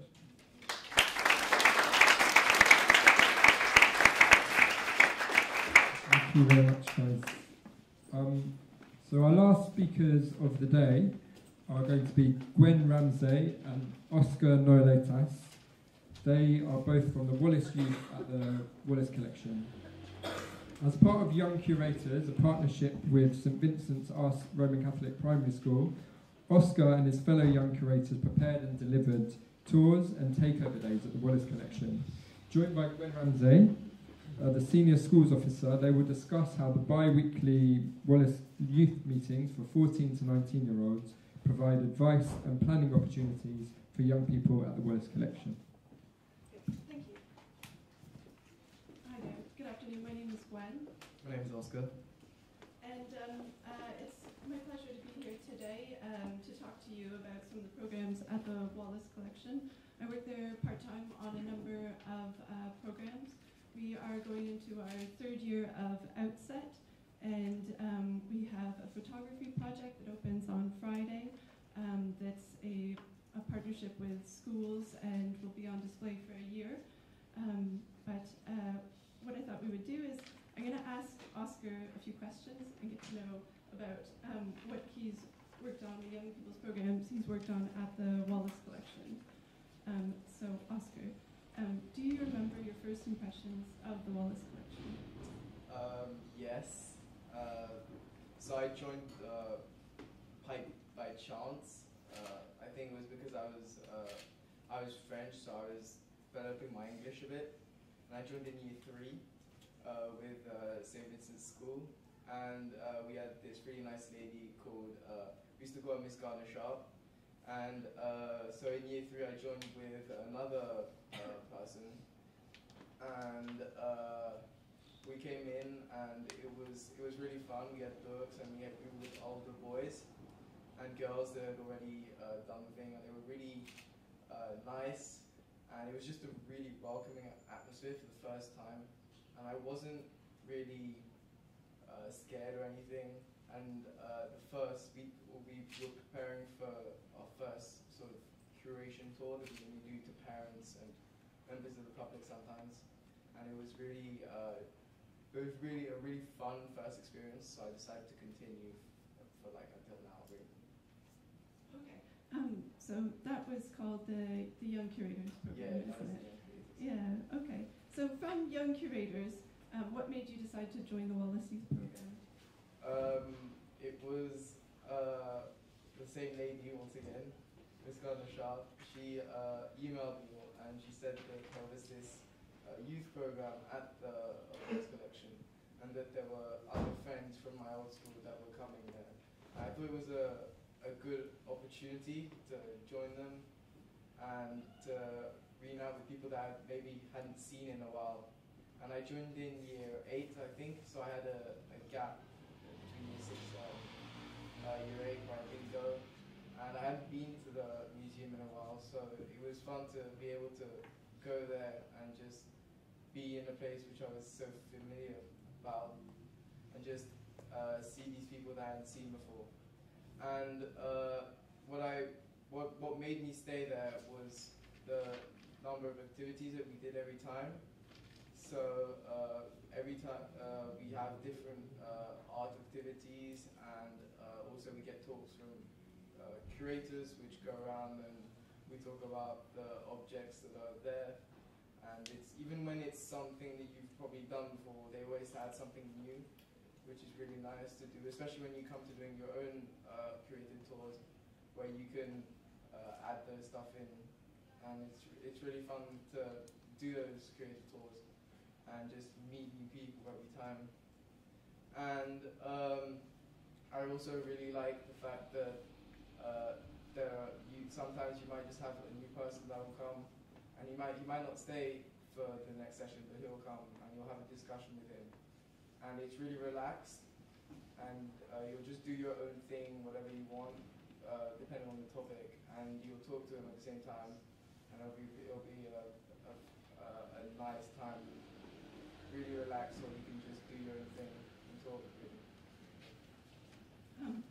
Out of all your years of being a young curator and being part of the Wallace Youth, do you have any particular highlights or something that stands out as being something that you really enjoyed?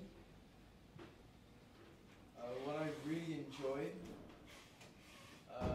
was when I did my first tour, and with the Wallace Youth, because it was different from what I'd done before. When I was at St. Vincent's, it was really familiar. We had parents and very seriously, and it was just, you did it with your friends that you knew and you went to school with, and and for the Wallace Youth, you kind of did it on your own. It was more that you had to write your own speech instead of maybe getting help from other people, and it was really fun to just be able to do something on your own, and then afterwards have the pride of being, oh yeah, I did that on my own, and I've grown from that point when I started, and now I can go around the Wallace Collection, talk to people about objects, paintings, sculptures, confidently. Great, thank you. So at the Wallace Youth, we've been working on something that's coming up. Do you want to tell them a bit about it? Yeah, so we do this once a year, and it's this party for people that are between 14 and 19, and it's this year it's called the Late Night, and because it's normally based on an exhibition that we had at the time. So last year we had a Spanish artist with Spanish paintings, and so it was based on Spanish. The party was Spanish based, so we had a flamingo dance, and we had Spanish mocktails. And this year we're doing it on helmet heads from Henry Moore. And so we're doing some Game of Thrones, with a photo shoot. We're gonna have some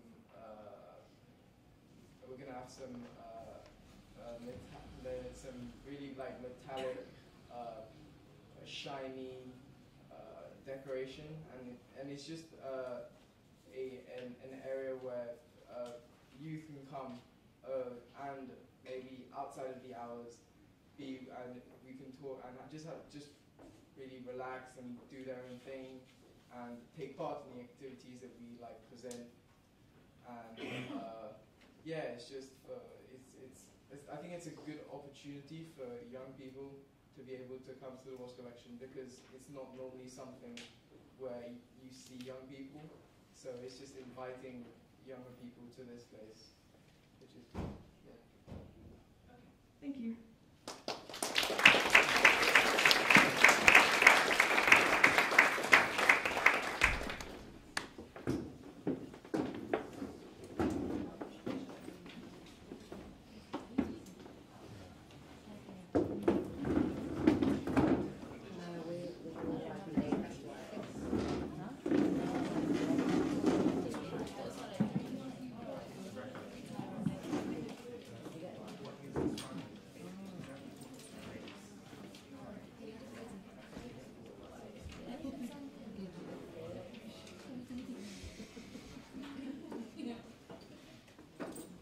All right, thank you everyone for all those talks. They were really broad and really, really interesting.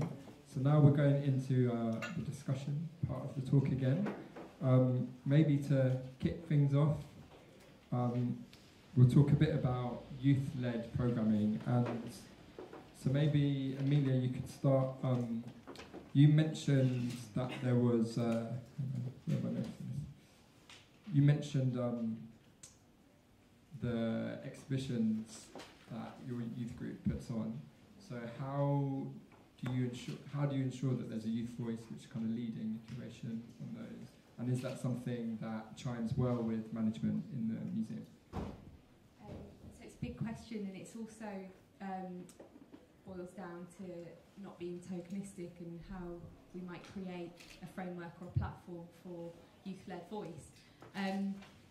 A thing that we've introduced this year, which was a bit of a challenge last year, was, I suppose, sharing the skills and the resources that we have at Camden Arts Centre with the staff team, and making sure that the exhibition curators are involved in sharing how they might approach an exhibition, how you might self-select, this idea of quality and over quantity, and how you might place an object in a space. So all of these things are held within the exhibition curator's role and what we do at Camden, and it's sharing those with the young people that we work with in our youth collective sessions, so providing a session on how you might curate the work as a preamble to sharing those skills really, and also being really pragmatic and practical, so accessing the artist studio on a regular basis prior to the exhibition and making sure that people understand the space, and also promoting this idea of peer-led support and peer-to-peer support. So what we do is we encourage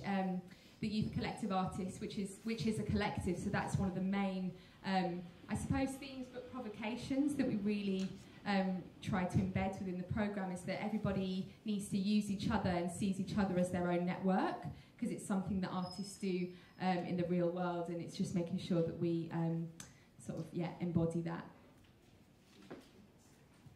And you two are both in the Young Poets at the Barbican programme, and did you find that you had a big voice in deciding what went into the events that you guys put on, and did you also have a say in the general running of the programme and kind of the direction of the different events and things that you put on? We didn't have much of a say on how the program went. Although at the end of it, we did have like a review of some sort, where they asked us what we liked, what we didn't like, what could have went better for us specifically, and yeah. No, we did. So your feedback on the program went into. Yeah, and then it would go on to the next program and stuff like that. So. Yeah, I mean, I guess just like a small thing. So when I first tried to join, it was just a written application. Yeah.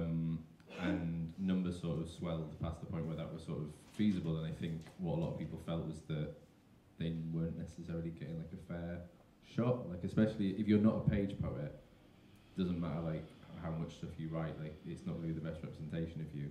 And so from my first application to my second was when they implemented like these evenings where you have a workshop with Jacob and he gets to see like what you're like in a workshop setting.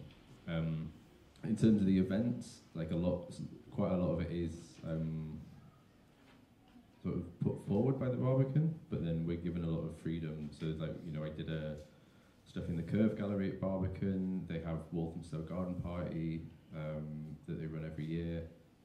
Within those sort of like spin-off events, there's a little bit more freedom, and there's a little bit more like Barbican says, this is sort of what we want. We want 6 poets to respond to this thing, but actually what that ends up looking like is very different. So they had this thing all through last year called Subject to Change, where every month there was a poet responding to whatever they wanted, but it just had to be on the theme of subject to change. So yeah, it's like there's freedom, but sort of working in conjunction with the institution. Oscar, did you find when you were putting on your late events, and did you find that felt like it was being led by the the young people, and how did you feel putting your voice towards those events? Yeah, it's definitely run by us, and almost entirely, except for the ideas we put forward, and they're just realised by the people that are there to help.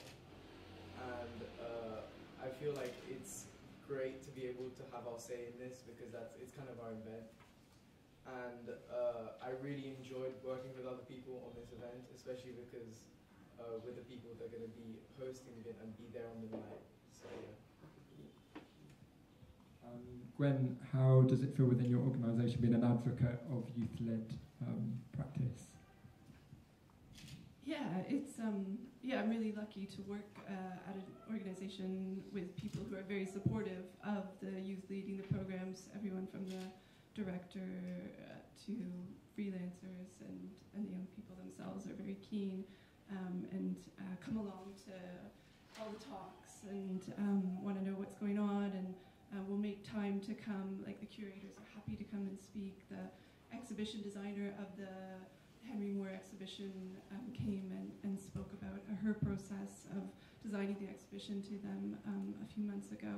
So it's a lovely process, and it's nice to see over time them kind of develop and see their ideas be realized.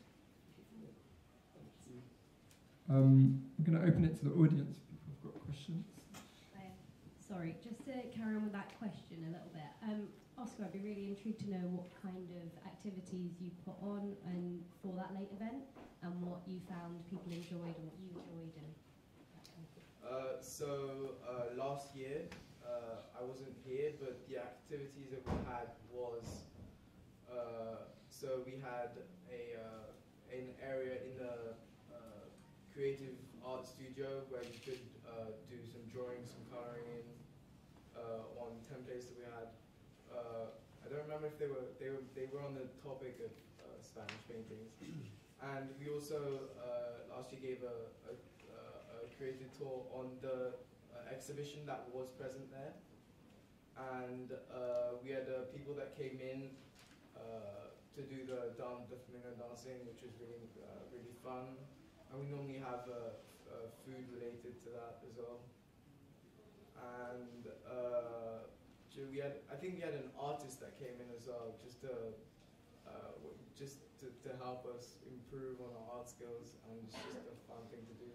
And this year we're doing a photo shoot with masks that you make yourself, and then you can wear them, and then you take a photo, and you can take it home if you want to. And we're also doing sculptures as well, and drawing with an artist. So yeah. Thanks. Any more questions?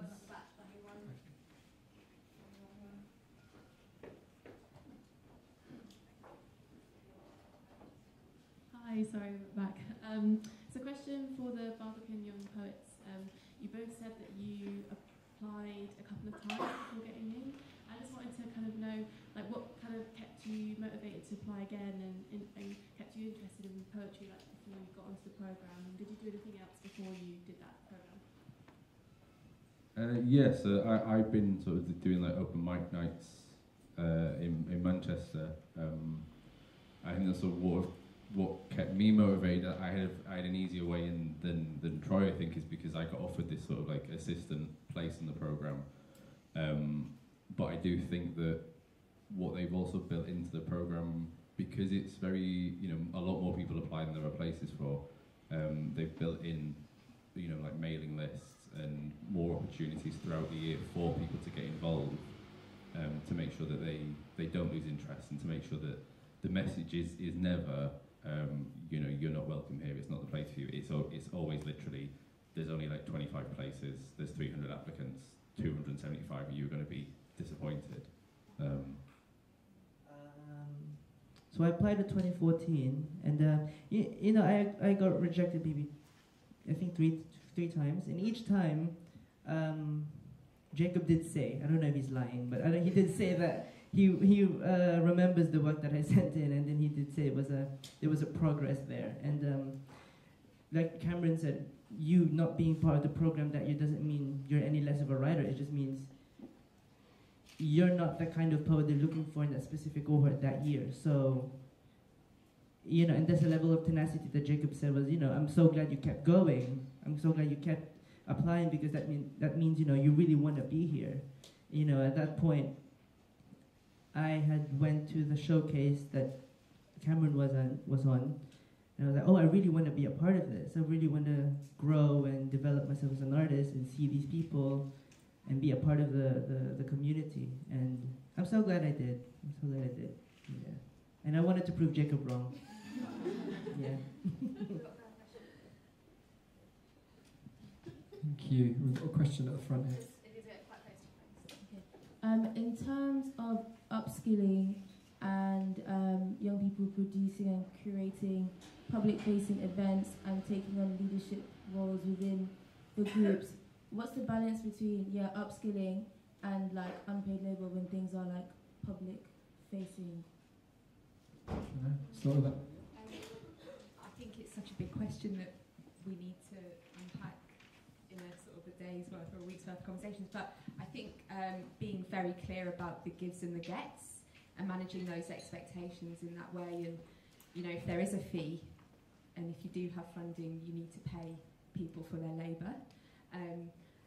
Going back to the gives and the gets, if a young person wants to come in and curate an exhibition, we've got to be making sure that there is that support there and they are learning. If they're not learning and they're giving much more than what they should be, then it's our prerogative to sort of tailor that and say no.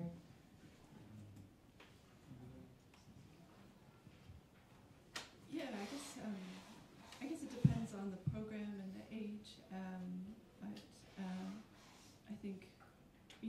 working on the outset, there's a structure for payment that seems like a good model, and a number of the programs that I've worked with have built into funding applications to pay the young people who've done things, and a lot of the things that they've run have been free. So I think there's, you know, an element of them giving back to other young people as well. That's part of it. Thank you. Hello, I have a question for Jacob and Troy. Sorry, for Cameron and Troy. Apologies. Heard a lot about Jacob. We need to meet Jacob. Yeah, sounds amazing. You said that you did the course, or you were a part of Barbican Young Poets for 2 and 3 years, respectively.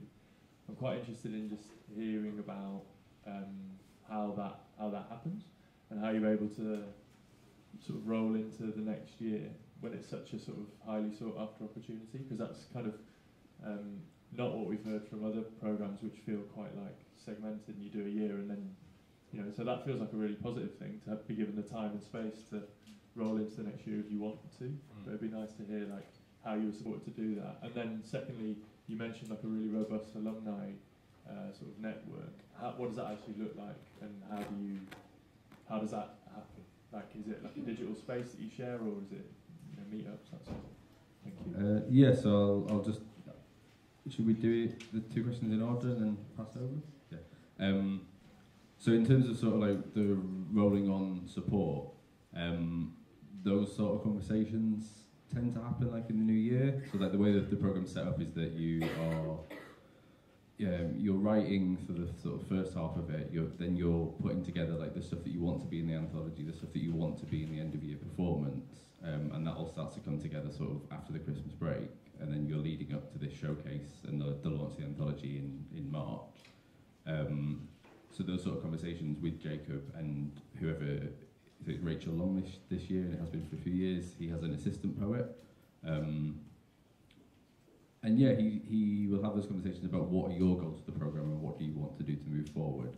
For me, after doing the programme for sort of 3 years, the conversation I had with him was that I didn't feel that there was anything more that I could get out of the programme, because it is, just because of the nature of it, it is cyclical. You know, we sort of start in October with this sort of fresh batch of people. They've got different expectations. Are you all part of the same group, however long you've been on it for? What do you mean? Well, like if you're in your year 3 and someone comes in year 1, are you in the same group? Yeah. So that's, it's only ever a cohort of about 25 people.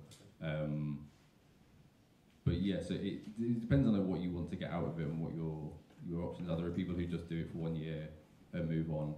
And then in terms of the moving on process of being alumni, there's like a digital space, so we're all part of like a Facebook group, we're all part of a mailing list. But we all also like have our own meetups. So there are sort of like official ones, so we do get invited to come back to sit in on sessions and to sort of sit with new poets.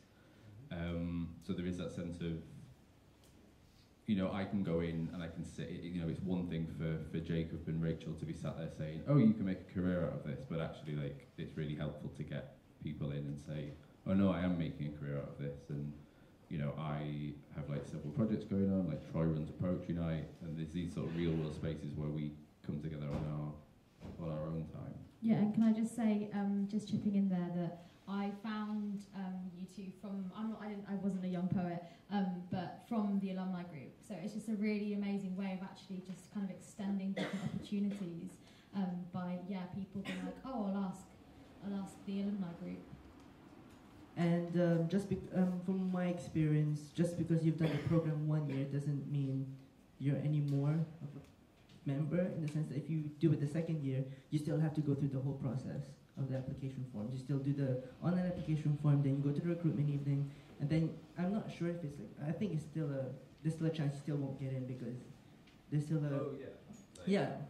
because there's still a specific sort of vibe that Jacob is curating for that specific year's cohort. So yeah, that's what I got anyway from it. So, and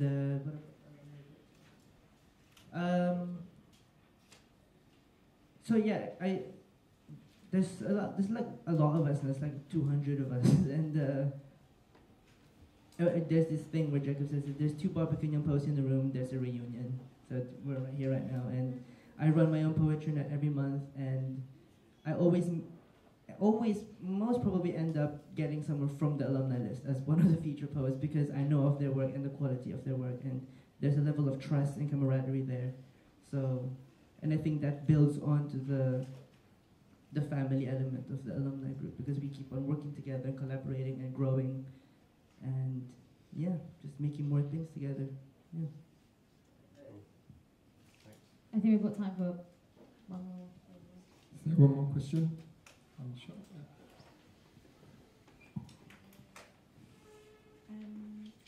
So I guess this one is a bit more gallery focused, maybe. But so I guess there are people that want young people to have their own section in a gallery or of an exhibition or of the program. But I guess this goes more to Camden Arts Collective because you've got your youth. What was it called? The youth collective. The youth collective, but specifically the curated exhibition part. Yeah. Yeah. So how do you have any tips of what you would say to the people that sit at like the head of programming or the head of curators who are like, no, we don't want the young people to have their own section because it's going to look like parallel programming and it's going to look disparate. It's going to look different to the things that we spent like years curating of these like highly esteemed artists. Well, I can really confidently say that doesn't happen. Yeah. There's a shared ownership from everybody at Camden, from each different department. We're a small team. There's 18 full-time members of staff, and we all sit together in the office on a daily basis. And they often hear about things that are happening with the youth collective. So. Head of development will often say, oh, cool, what's that youth collective artist up to today? Or they come into the office and have chats with them. So it's very transparent, but then it's also a space to embrace failure and also really liberate young people in that they can do anything they want. It's their space. You know, we can't expect young people to come to our spaces every week and really commit and dedicate their time to then say you can't do that. So it's more about, you know, if you want to do something, how can we make that happen? If you want to learn more about, you know, PR side or marketing the event or branding the event or themes, then we'll put you in touch with our sort of head of communication. So it's about, really utilising that space of voice and creating multiple voices and not just one voice, and how we embed that really, sort of decentralising the institution. Are there any spaces where it's all in the same room rather than on the same level? What do you mean? So, like youth curated work in the same room as non-youth curated work? Yeah, so the youth collective sessions happen in the drawing studio, and often the doors are closed, but more often than not we'll open those doors and it will be more of an open studio aesthetic, or we take the portable amp into the galleries and we take the discussions that are happening behind the scenes at the forefront of the gallery spaces, so members of the public are walking around and it piques their curiosity. It's like, what's going on? Why are you shouting, or why are you sort of having these spoken word elements, or what are you doing with your body? All of these discussions are happening, so it's actually quite visible. Which is what we always want, really, nothing behind closed doors, and for it to be at the forefront, because these are the next generation of artists and the next generation of curators, emerging directors, and it's more about how we can provide a resource for them and also signpost, and Do you want to talk about at the Wallace collection if the youth programme is integrated into the general collections and displays, or if there's discussions on that? Yeah, I can talk about some other projects that I've worked on as well. So I would just say, like, if you're thinking about going to try to integrate some exhibitions by families or young people, or any non if it's a gallery, artists kind of.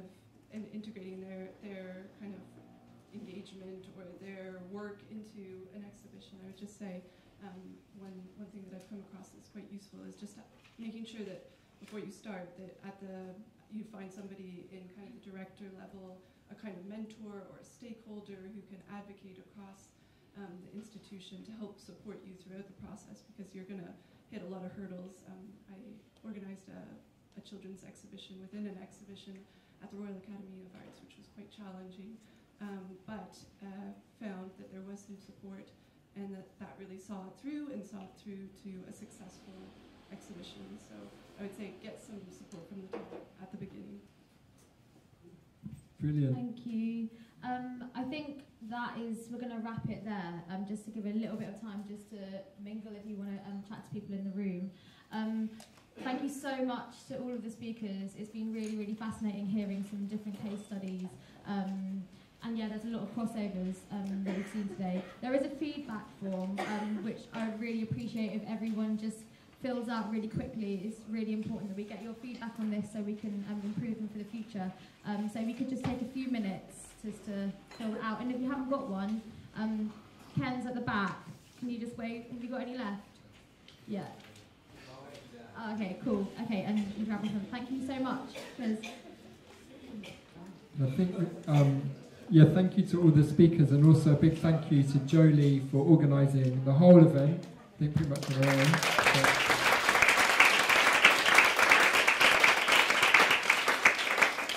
And I think that's it, isn't it?